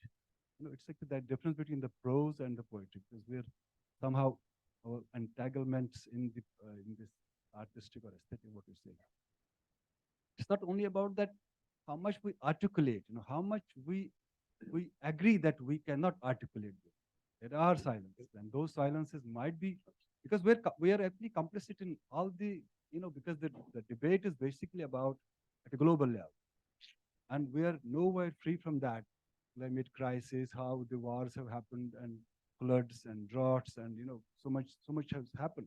Chinese wars have been wiped out, Chinese dynasties because of the floods. So on and so forth. So these are very times when we know that we are very vulnerable. The human being is very imperfect, and at the same time we are, of course, the compassion is very much there, but the silences, which I don't know how to articulate silence. Thank you. Thanks, Sundar. So no, that was a lovely statement and things that you had to say. I mean, for one thing, when you were speaking about poet, so this is there was a question also about that structural change, which seems to be ordinarily thought of as immediately to be addressed in a sort of formal register of politics. That is not necessarily the case. In fact, you will find that the stakes are raised to the greatest extent to the sort of brink of something like what I was calling infinity by poetry. So Heidegger, when he is talking of Hitler as the embodiment of, again, something like world spirit, is saying that this kind of a figure is the embodiment of destiny. And the destiny can only be revealed. It cannot really be explained. It cannot really be known in the sense of knowledge. So in that sense, this whole can, this is a very critical point, can in that moment of the so-called crisis of the whole getting exposed, in a sense of great anxiety, can be also sought to be filled up by the poetic utterance. Yeah. It is difficult to imagine how a Hitler, or, I mean, please choose your favorite dictator, can be imagined poetically. And yet it has happened. So that's why what Inder is saying to me is crucial. How to make that poetic hollow a work of language, like poetry must be, and yet not a certain kind of a kind of substitute incarnation of a god or an emperor or a or a kind of monster actually. So in that sense, when I was talking of creation was signified, indeed talking of something poetic, but not necessarily by the poet. Just one, Yeah, one yeah. little addition to that, because we talk about suffering. The other way of looking, just turning the argument on us rather than, because the people who are manipulating wars at the helm, they are not there, right? It's between us. We're just like a family. So, the suffering, because what we are talking about, this capitalism as a materialistic, desire is only embedded in the materiality of things that can be subverted at some mental level. Because what we are doing right now, we think the masochistic thing, let's say something is falling on me and I am entitled to ward off. It should not fall on me, it should fall on someone else. I mean, the suffering can come on my head also, and I should be willing to accept it. It's okay that we have to die, and there is nothing big about my death, and nothing big about that if I suffer is because of some. The suffering has to be turned around on us rather than. But I think in that, I mean, I'll just say one thing, and if Rohit has something to say, I'd like to hear that. It seems to me, you're right. It seems to me to be, again, to use the term crisis, this is a crisis of mourning. Yeah, it's a crisis of mourning. It is not a question of not, I mean, this desire for immortality and not dying, or this violent reaction to how dare I be killed. Yeah, something as mad as that is actually only a symptom of a crisis of mourning. So, when there is a, so to speak, a massacre on a particular day at a particular place in Israel or somewhere, then even before you're mourned, you're out to take revenge. Mourning is a kind of, I don't know, even anthropologically, a sort of intermittent but necessary duration, no? Even at the level of something like the to use a word in the a kind of finite human social project of bearing up to suffering. But even before that, I have uh, asked the question: A, who is responsible? B, I have to I have to make that count. Yeah. So the law of death is an operation. I have to pile up another body on already the pile of my own, loved ones whose bodies are lying next to me. So yeah, what you're saying is very important. It seems to me it's a civilization question. I don't know how to think about it, but as a phenomenon, I see it, which is inability to mourn. Uh, do you have some response to that? Or that? I just want to say one thing because it's a very illuminating discussion. And then also, but it makes me think your comments and your reply, Shomo. Uh, there's this. It's a very the liberalism of fear. It was called. Political philosopher Judith Shlar, right, said basically something along the lines of "I'd rather die." The mantra of the Western capitalist world or the global capitalist world, parliamentary, democratic, liberal world is I'd rather die than be scared to death. Right? I'd rather be dead than have to be shaken, to be in that space of having to create something new. I would rather die than be not secured by an identity or a nation state or a home or roots, etc. precisely the sort of possessions that keep us from creating, right? And that's an extraordinarily, I think, cowardly structural mantra of our world, where today, which is a big problem, is that we'd rather die than create in some ways, than take the risk, that incredibly anxious risk of meeting the really weak worldly place of the whole, where you have to create. It's the completion of the circle when our creations are also subtended or supported by the horizon of finitude, of that very mortality. So the very thing that Rohit was saying, by suffering as the limits of what we are capable, the circle closes it.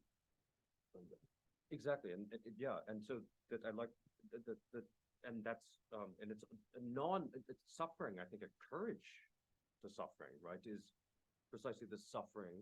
I mean, the courageous suffering of sorts, rather than I think the cowardly suffering of the melancholic after the fact. Tears of humanitarian sentimentality and melodrama, which structures our ethical positions of the globe today. The courage of a suffering in time, the suffering of creating, of having to make with others a world. Right.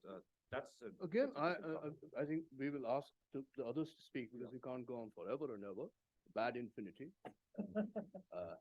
Nevertheless, I would say that it's not a question of canceling one kind of art or representation in favor of something else. What I'm trying to say, and I'm sure I and Rohit agree on this, that we are saying that the limits are not cast in stone. So these limits, which are as if the melancholic and at the same time infinitely tender, surely, limits as if of the human condition, they can be opened up. And in art, probably that possibility, an impossibility, is the most extraordinary. That is what one is saying. Yeah. One is not saying that all of art is to be cancelled out. One is not saying that because it's based on suffering and represents suffering. No, of course not. How could one say that? Some of it is absolutely extraordinary itself. Okay, but my question Yeah, pertains please, to the semantics that the language in which we talk about finite and the infinity in one breath, in creation of a possible new signifier or a new aesthetics. I'm just wondering the premise, the linguistic premise that governs this discourse. We see that there's a crisis, but at the same time, we talk about this crisis in the same language that we talk about desire. So I'm wondering, from this linguistic edifice or from this semantic corpus, say, for instance, we reach an epiphany where the signifier gets created, a new kind of signifier gets created, and a new kind of aesthetics comes into being, say, for example, for the lack of a better expression. What happens to the desire then? I mean, in which language could we speak after the desire? I mean, about the desire? Because you spoke about the cyclical, creation and the fall of the crises and then leading to another. Is the desire somehow this lack keeping this cycle intact? That the moment that when the desire is fulfilled and the metaphor, the signifier is created, the aesthetics is come into being. It's almost a revolution. But what would be the scenario the morning after? Thank you. It's a very, very articulate question. I mean, I'd say that, yeah, like desire is, I want something. I desire a cup of coffee, right? If I drink that cup of coffee, then I no longer have the desire for it. Is the sort of typical way. So desire is canceled then there. And this is why the psychoanalyst Jacques Lacan, I mean, he wants us to think about object causes of desire, right? So the object of our desire is always also causing our desire. How do we create object causes of desire? I think any artwork worth its name, right, is or requires, is structured by the insatiability or the unsappability of desire, right? So there is sort of no cigarette after, drink before, to this structure of meeting together communism and around the whole. It's like the tightrope walker. We need to be a world of risky world, right? To all be on the edge together. But if we're all on the edge together, that it's beautiful, right?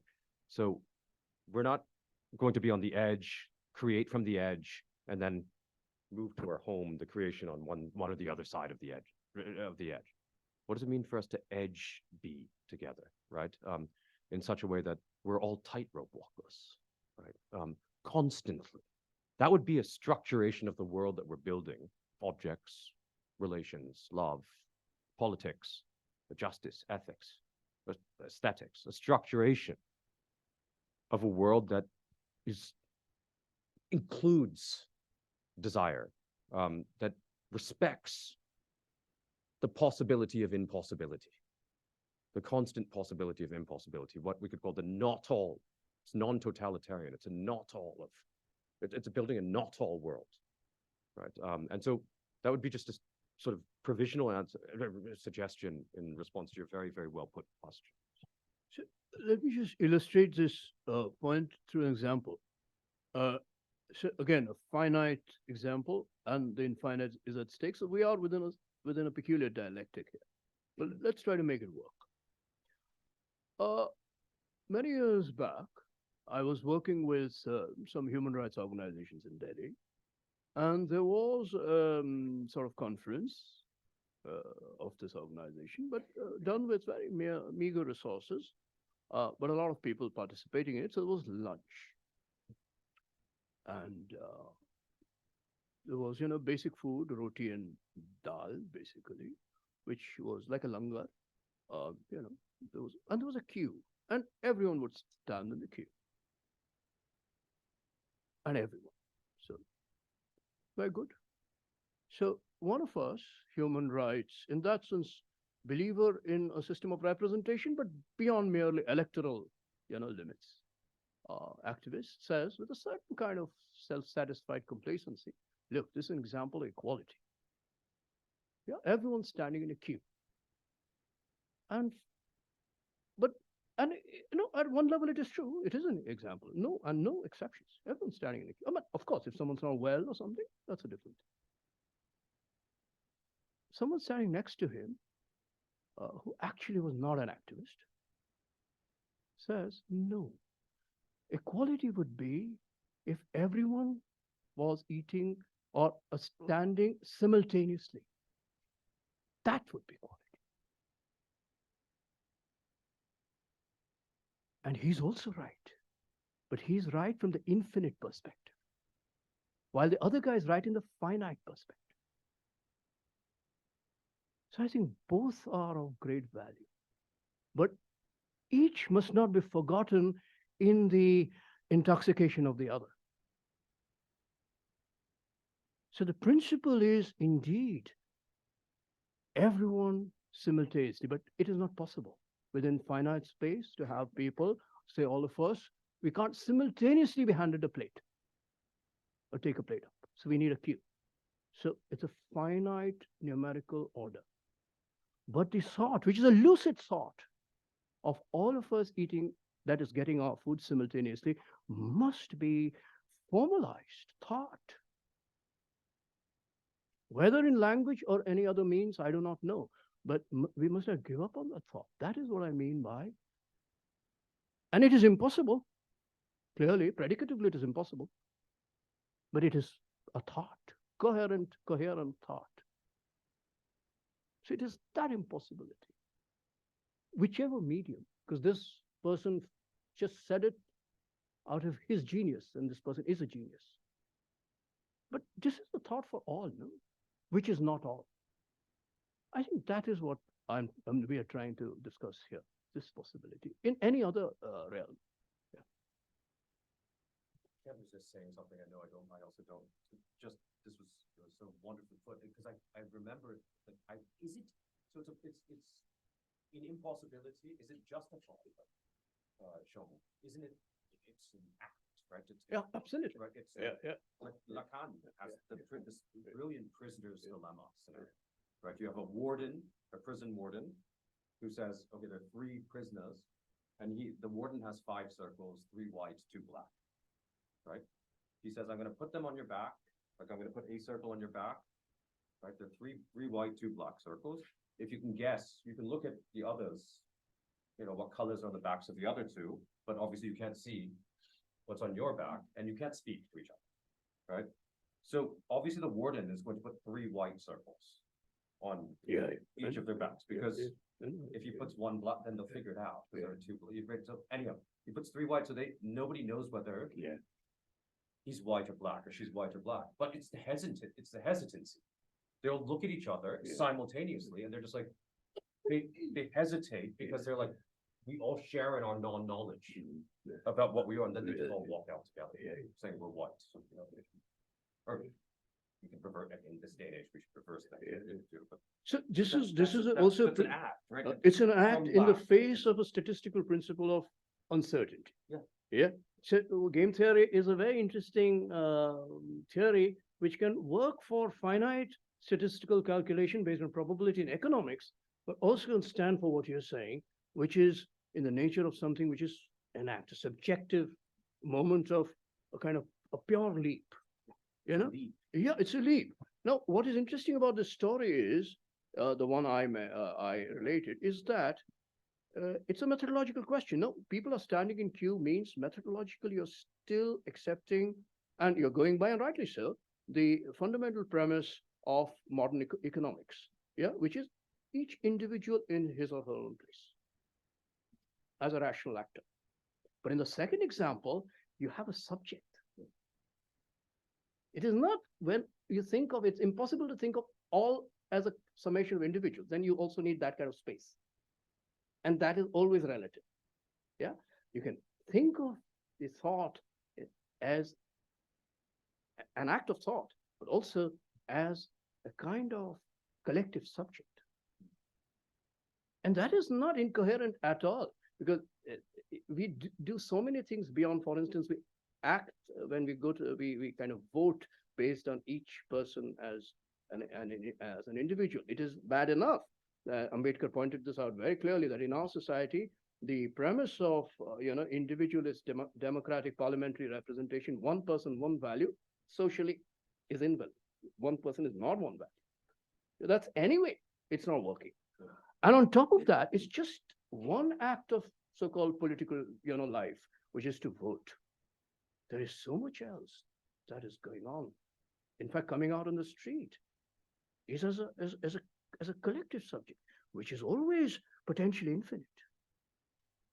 Finite people are coming together, but they're combining in more than merely finite ways. Shaheen Bagh was a very good example of that. But also finite. So one day it simply disappeared.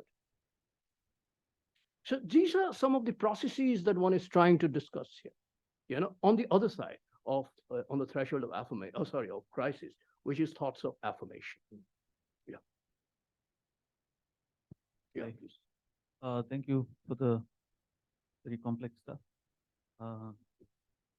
So I was thinking about your original formulation when you started about the crisis, the endemic crisis repetition.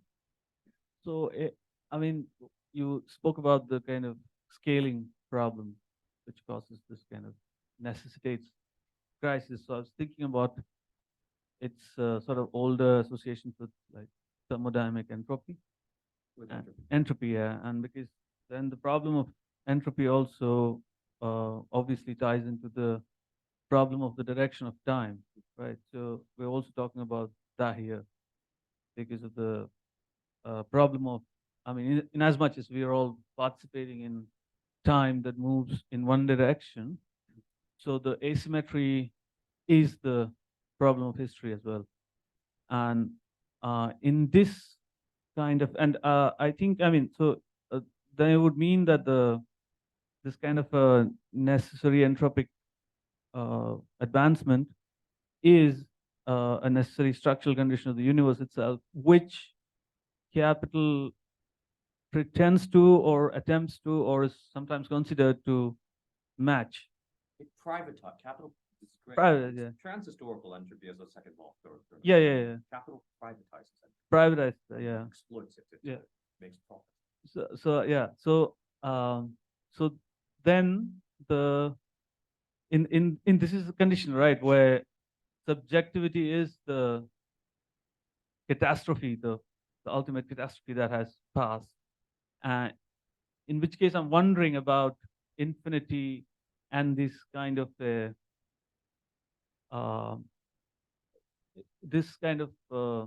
limitation of asymmetrical time that we have as history. Why? Because time only moves in one direction, at least in limited parts of the known universe and so on. And that's why the teleology of history is a sort of bringing up these repetitive crisis points. And so I was just wondering if how to think of infinity in this manner. Did I mix up some thing? But Well, I mean, you could start with your response here. No, I was going to say that was exceptionally thoughtful and challenging. Yeah, entropy, obviously, as you put it, it's a transhistorical, it's a universal law of nature, right? Now, what's historically specific is the logic of capital. Oh, the microphone. Sorry. What is historically for the webinar? Yes, sorry about that. We'll be more careful. What's historically specific is capitalism as a logic, right? So how does it privatize entropy, right? It effectively, right, turns, what it does is it privatizes something called labor time, right? Or labor power. You can buy and sell. The market of capital, the capital is premised on a market of being able to purchase or sell labor time on the market, right? And so it is able to control, right? It's able to privatize entropy by controlling what can be wasted in terms of time, and what cannot be wasted, right, in terms of time. So that's what I meant by capital privatizing loss, right? So, and loss with regards to time. Now, rest, or is extraordinarily important. Like transhistorically, everyone needs to rest or to sleep, right?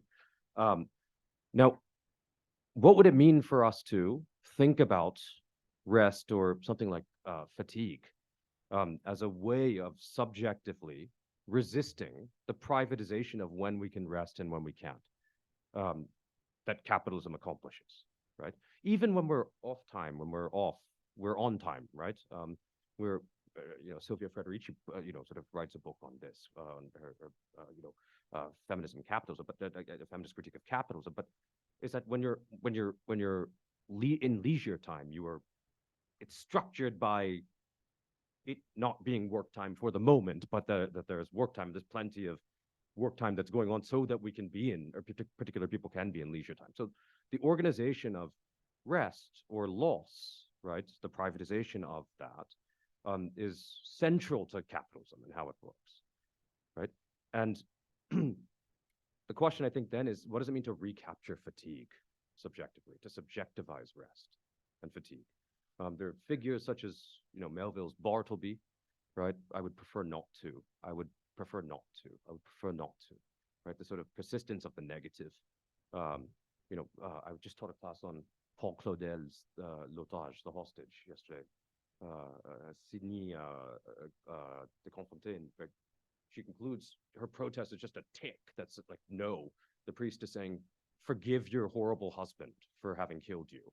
And she's just like, right? I mean, so there are different ways of thinking about taking or subjectivizing rest or fatigue, like being exhausted with being exhausted by this division of work time and labor, or at leisure time, that capital accomplishes. I think that's really important to challenging, right? These endemic crises where that repeat in capital as a result of the ways in which it privatizes entropy. I mean, initial thoughts to a very challenging question, but I'm very interested in thinking about about rest. I don't necessarily follow the line of like the Jonathan Crary or something, which is we live in like 24/7 capitalism where we're working.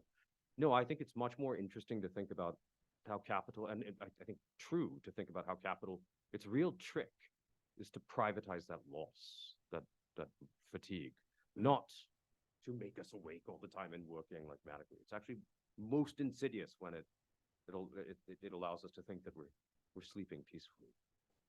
So, the question of infinity here. Well, for one thing, it is with, I think, cybernetics and such early, sciences that now, of course, have become consolidated into something like a new thinking about virtuality and so on. In such thinking, there was something which was already introduced, which was called something like negative entropy, negentropy, which of course now seems very anthropocentric, that with humans, with something like human intervention, something like negative entropic organization can also be created. But it seems to me that hypothesis, though the scenario today with climate change and everything else is something that is very different from the 70s when negentropy and such things were being introduced into cybernetics. But the fundamental problem keeps coming back of something like anthropology.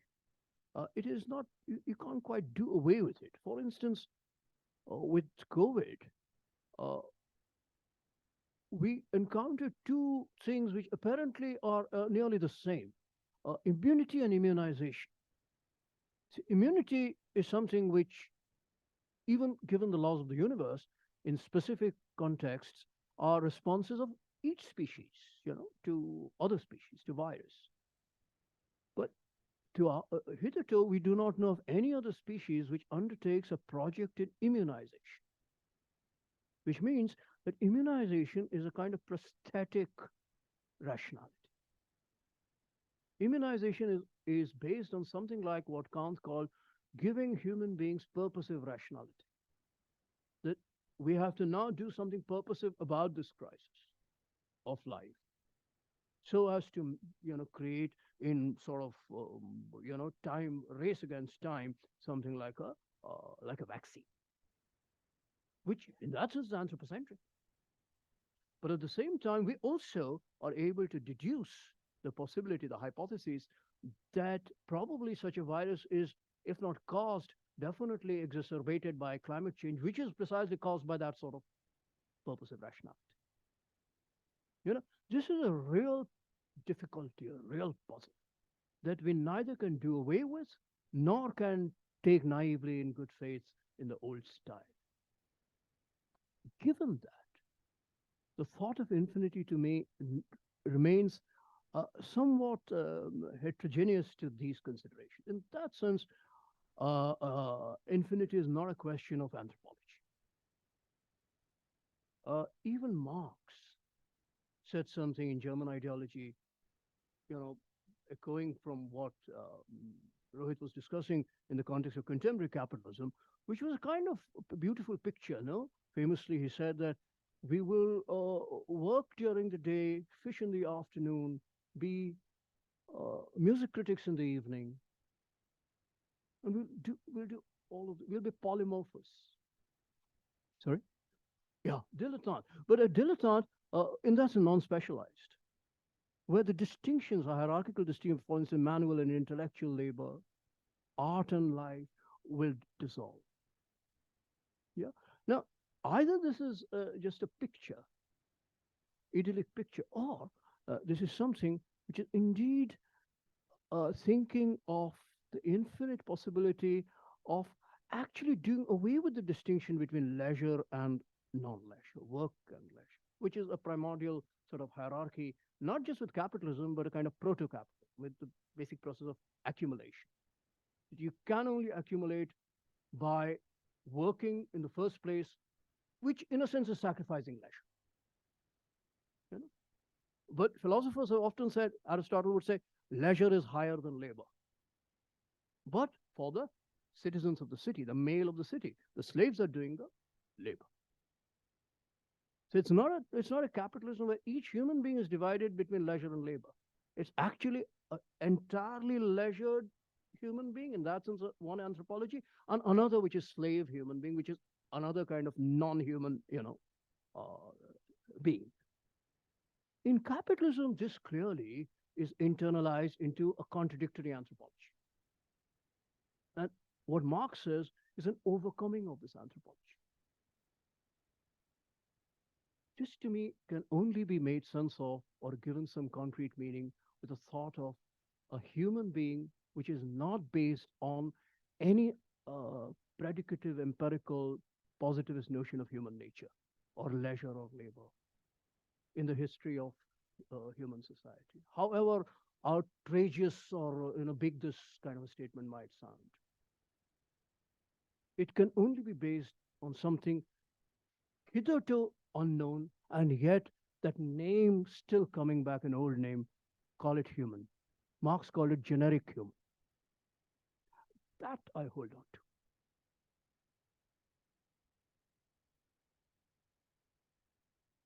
The laws of the universe don't change.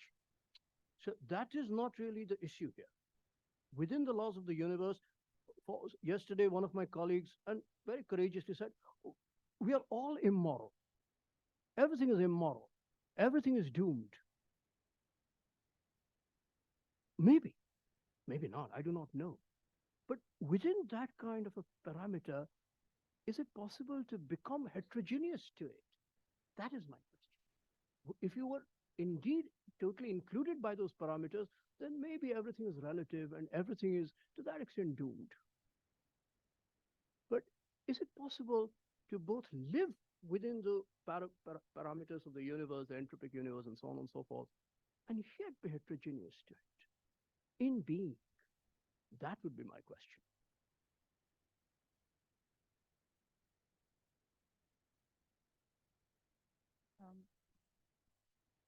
Hello.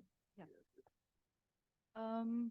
I wanted to think through something with you that came up in the conversation. Thank you for such a enlightening kind of conversation. In relation to how you were talking about celebration and on the other hand about desire, I also wanted to kind of add to the vocabulary fervor, um, uh, fervor, festivity, this kind of religious, like kind of asceticism that is like this kind of like Hindutva pop is also kind of very much there. So it's this kind of like atmosphere that is kind of being created as well. And I was thinking of like how desire is directional, but at the same time, like something like frenzy or this kind of fervor or these things they're kind of generative in a fashion. So, how does one kind of think through this kind of atmosphere? And also, I was thinking along the lines of how you speak about theater, particularly in terms of like military theater. Like it's a sonic, like it's a sensorium, it's a sonic like theater as well, like with people like on motorbikes, like yelling. And I'm of course like speaking in particular about like the current situation in Ayodhya. Uh, and whatever like chants through the day like across every neighborhood and the kind of like overwhelmingly seemingly totalized kind of form that it has taken as well. So how does one kind of think through that and kind of create opposition to that in a sense or kind of examine that? So, so again, yeah, I mean, that indeed is a question which supplements some of my observations. Thank you for that. I think there are several possibilities of thinking, one of them is, for instance, this entire theater, on the one hand, what I was saying, trying to say, is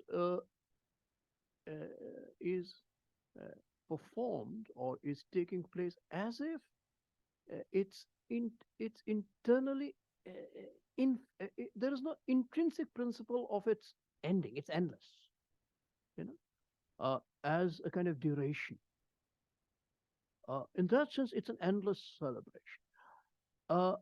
And theologically, it is not meaningless, because if divine monarchy is what is supporting this idea of celebration, Ram Raj is divine monarchy, then in a way divinity is omnipotent and omnipresent.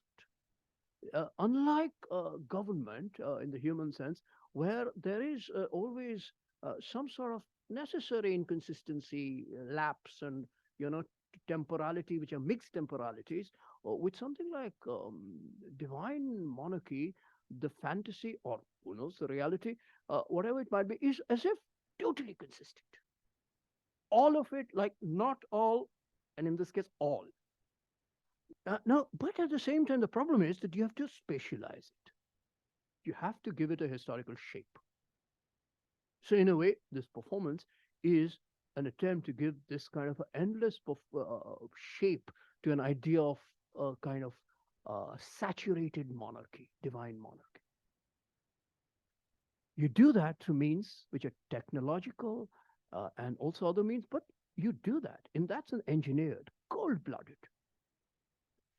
That is what I have felt in some time, that on the one hand, with what we call right-wing populism, specific experience of the last several years of this government, the different organizations, it is indeed something which is highly subjectivized in terms of sentiment, affect, faith, the question of faith. Each of these words, of course, put in inverted commas, because these are the words thrown, in the public vocabulary. But this is a question of faith, it's a question of sentiment. And maybe it is, but I would call them cold-blooded sentiment. Cold, it is faith, but cold-blooded faith.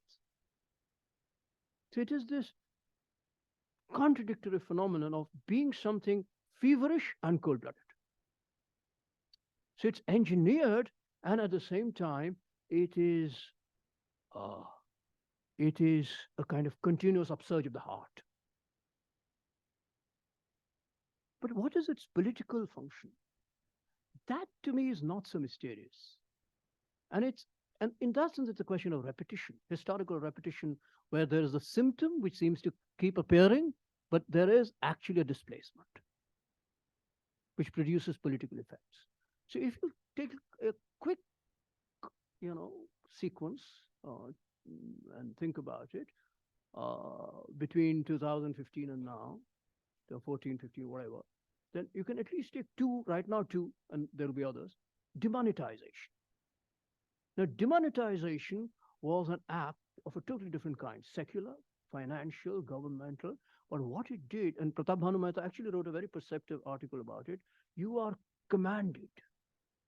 You're commanded to assemble exactly when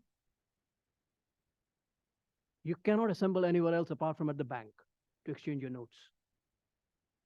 But you're commanded to assemble. In that sense, this becomes a general assembly of the people at each person. So this is a technology of both individuating and generalizing to the maximal degree. All of it and each one. Because everyone's using currency. Everyone needs to, immediately change currency. Everyone needs money.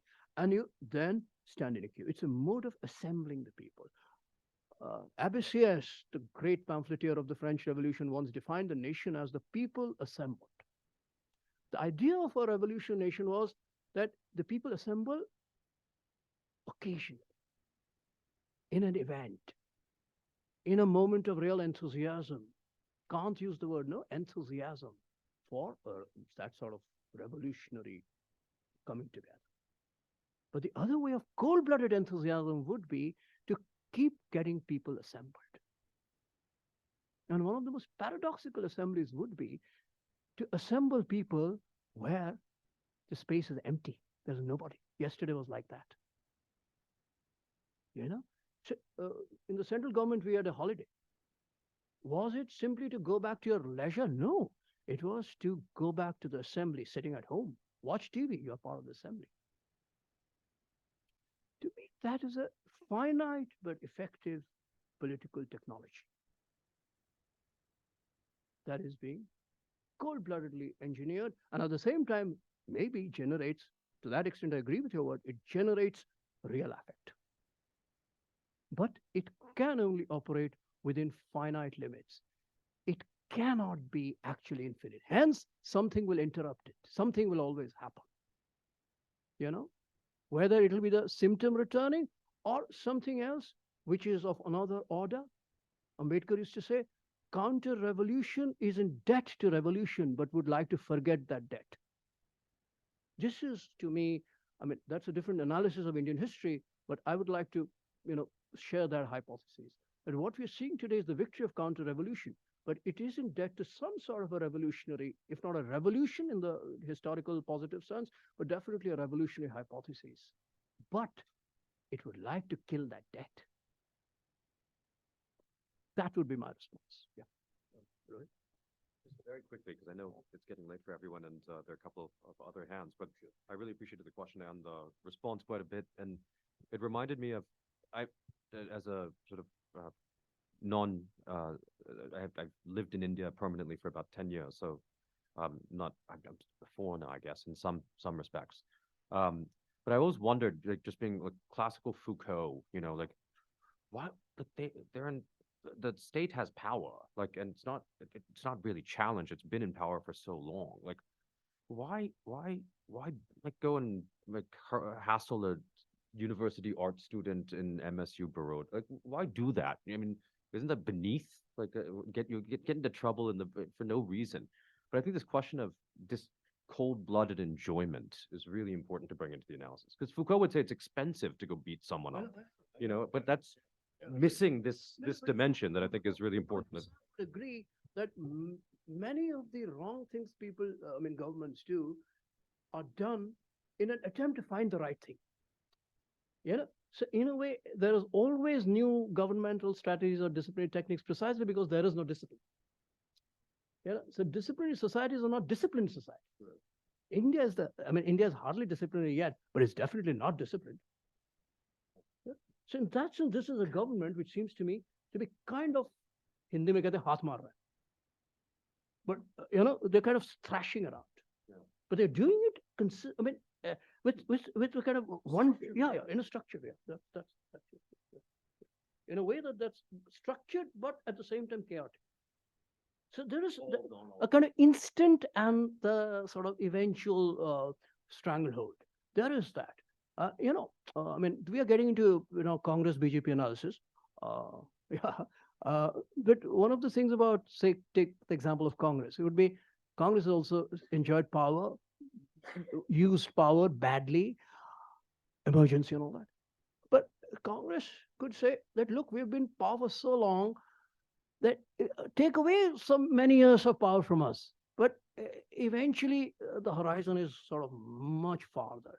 With the other party, it could be that, we have so much power, but it's been so recent that at every moment I must have the people assembled.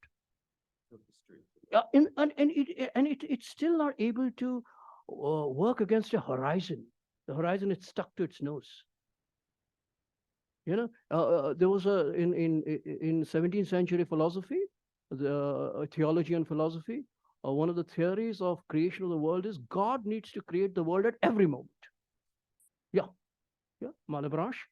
Occasionalist. Every moment, because any moment the world might collapse.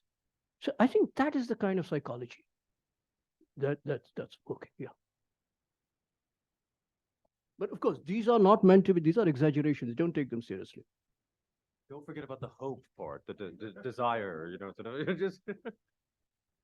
Should we take another last group? Yeah, just.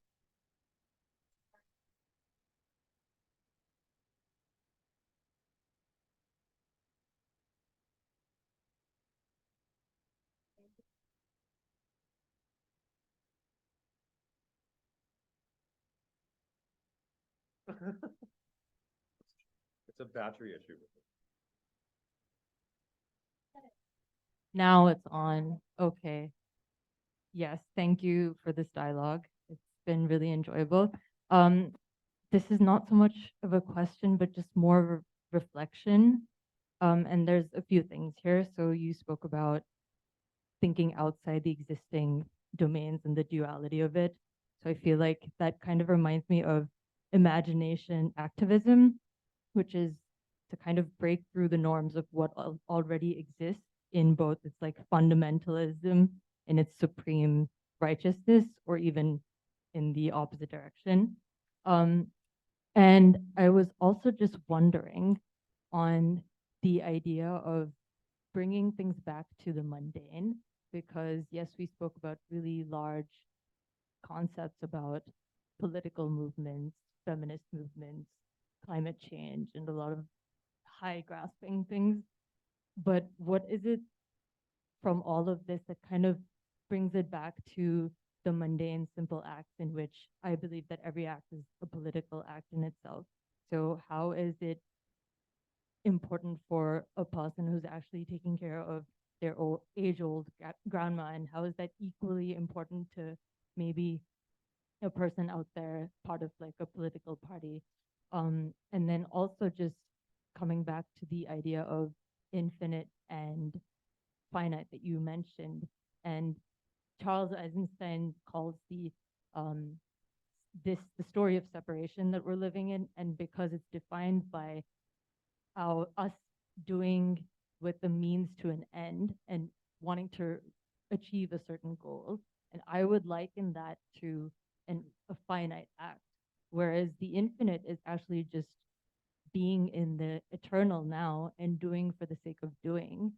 And I wanted to kind of draw that back into the simple, mundane acts in which we work and function in every day, because it can be overwhelming to, think big and take on these huge responsibilities.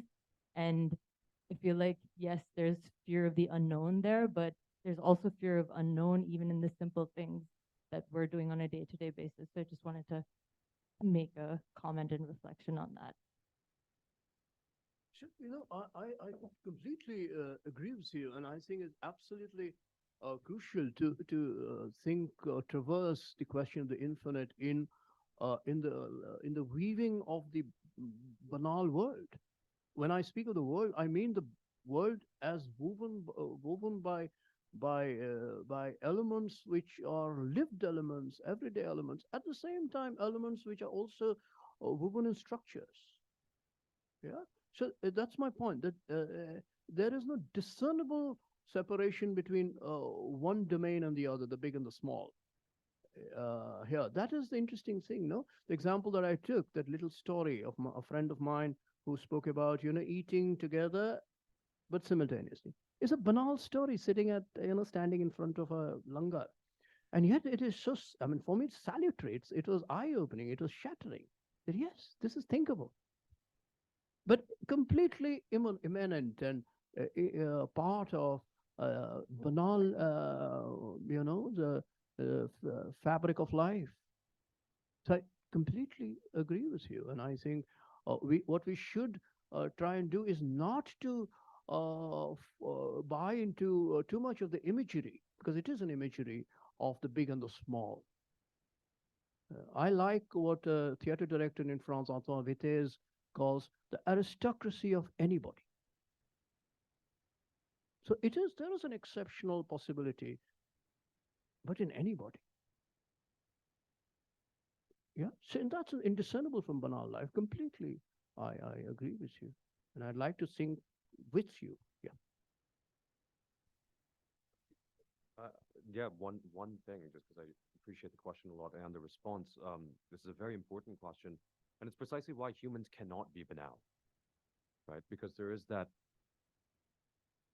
excess that's what differentiates us from just automatically, sort of going about things. I mean, the philosopher Eric Santner makes a really important critique of, to use the bad example of how that excess is Nazism, that excess is hijacked, right? So that excess of the human. Hannah Arendt, of course, writes a famous journalistic account of what happened in the Holocaust through the Eichmann trial, called An Essay on the Banality of Evil, right?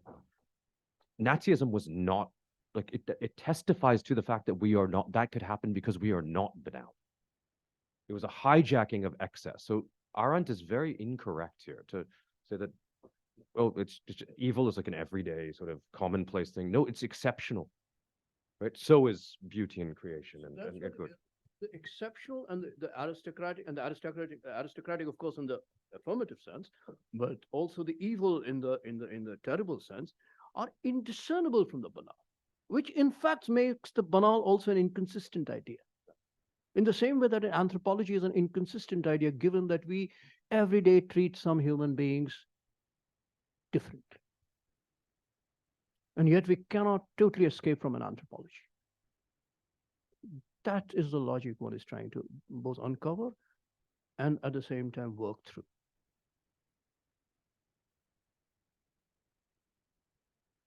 Last words. Do you want to do that? Just or yeah. But maybe No, no, please, please, Stefan, please, it's I'm perfect, okay. perfect. I'm I'm okay too. I just Uh, didn't want to overtax the No, no, I'm generous space. yeah, Sorry. exactly. Okay, so I'll just go on. So basically, I think there are, and I might be asking you to repeat something that you might have already said, but I'm kind of thinking about both the act of naming and the notion of indifference that you sort of also brought in, right? And like in the idea of a name, there's something like this sort of a dialectical relation between the finite and the infinite, where it can occupy the space of a bad infinity.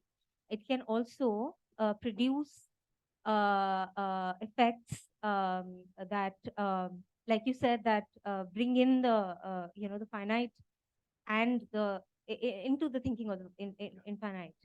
And in that sense, I was sort of wondering what is the orientation towards the act of naming, or the kind of principle, if to say, of naming that actually where one is traversing this desire, or where one is staying with the effects that naming can produce without it closing the hole, Absolutely. right? So one is that sort of a question, and the second is also, it's more of also clarification, because when you mention this idea of the citizen subject, which on one hand is an active participant going out there to protest, and then comes back to this sort of a relationship with the state, which could be indifferent, as in I will not go out to vote, or um, uh, uh, an indifference which is built into the structure of the parliamentary democracy itself, which is that even if you go out to vote, what will change, right?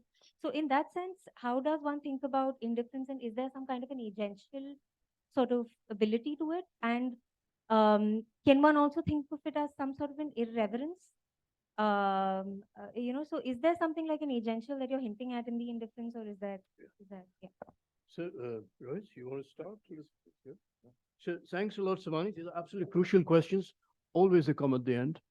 Uh, uh, so, first of all, the name. Yeah. So, name is a very delicate operation. Uh, uh, the name can very easily and mostly close off and produce a kind of bad poetry or dangerous poetry of becoming fixated, fetishized, with a tremendous amount of violent authority effect, and so on and so forth. Uh, and at the same time, name can be something which is a kind of adventure. In that sense, the question of the signifier. Yeah. But the name, linguistically defined, is always proper. This is the problem, apparently. Because if it's a proper name, then by definition, it is singularizing. It is kind of that name. While what is at stake seems to be, well, we've spoken about this, infinite or more than one or else than one. Even the all is one, no, to be counted as one. So other than one, how does one deal with this? And then the question of history, because names also emerge from history. So what is the historicity of a name? So I have written about this. Let me just, cite myself. In Ambedkar's, I mean, not really myself, my citation of Ambedkar, Ambedkar's text on conversion, before he converted, as a theoretical text called Away from the Hindus, he spoke about the name as something which initially has to be tried out and actually rejected. Every time you try out a name, it doesn't work because you got caught out. The upper caste is always able to recognize you for your so-called being a low caste and then sort of sits on your head and, will not let you be, will not let you escape into some other life, form of life, and so on and so forth. So actually, Ambedkar starts off with several operations historically of naming, which have been tried out. For instance, you take a poetic names. So you have a name which is a caste name, Bhangi, and you take a poetic name which is Valmiki. But you get caught out because the upper caste sort of goes after you and finds out but behind the name, what is your name? The name behind the name, the proper behind the proper. And in a way, it's a kind of infinite, again, bad, terrible, violent, but an infinite sort of desire to get at you. And mostly he does. And so every time you try this out, and these are real movements, they could come out of great movements like Bhakti, Sufi, and other movements. In Ambedkar's view, and this is only Ambedkar's view, you could differ with Ambedkar's view. But Ambedkar's view is that politically, these movements are not effective. So that's why you need a shift of name which is not merely protective, which is not merely tactical and defensive. You need an affirmative change of name. And that's in something more sort of heroic. This, he says, has to be a change away from the Hindu, in his case, from the Hindu circle of names, the pool of names. Because even these other names sort of come out of some kind of a Hindu ground. So, of course, the big question that eventually, why does he become Buddhist? What is this Buddhist? Yeah. So there are several theories about this. Whatever it might be, in Ambedkar's understanding, just as just an example, the name of Buddhism is both to be taken, but at the very moment that you take that name, you have to rewrite that name.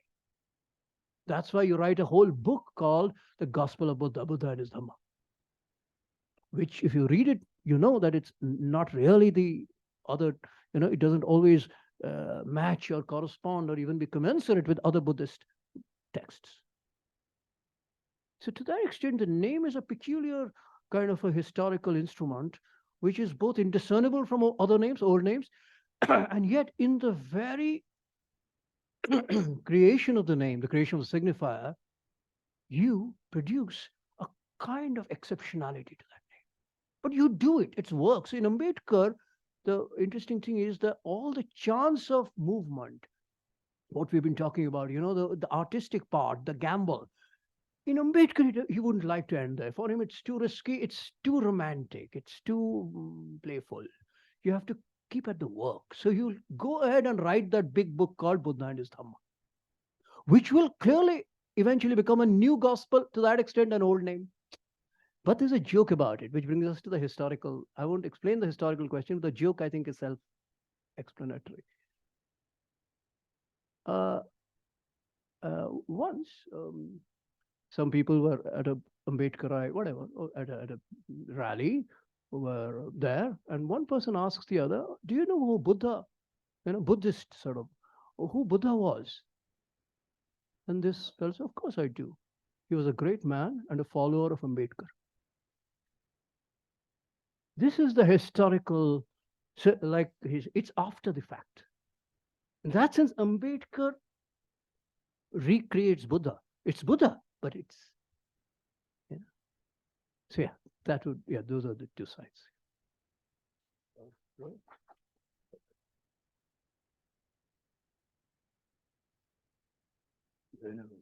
Thank you. So we can get up, no?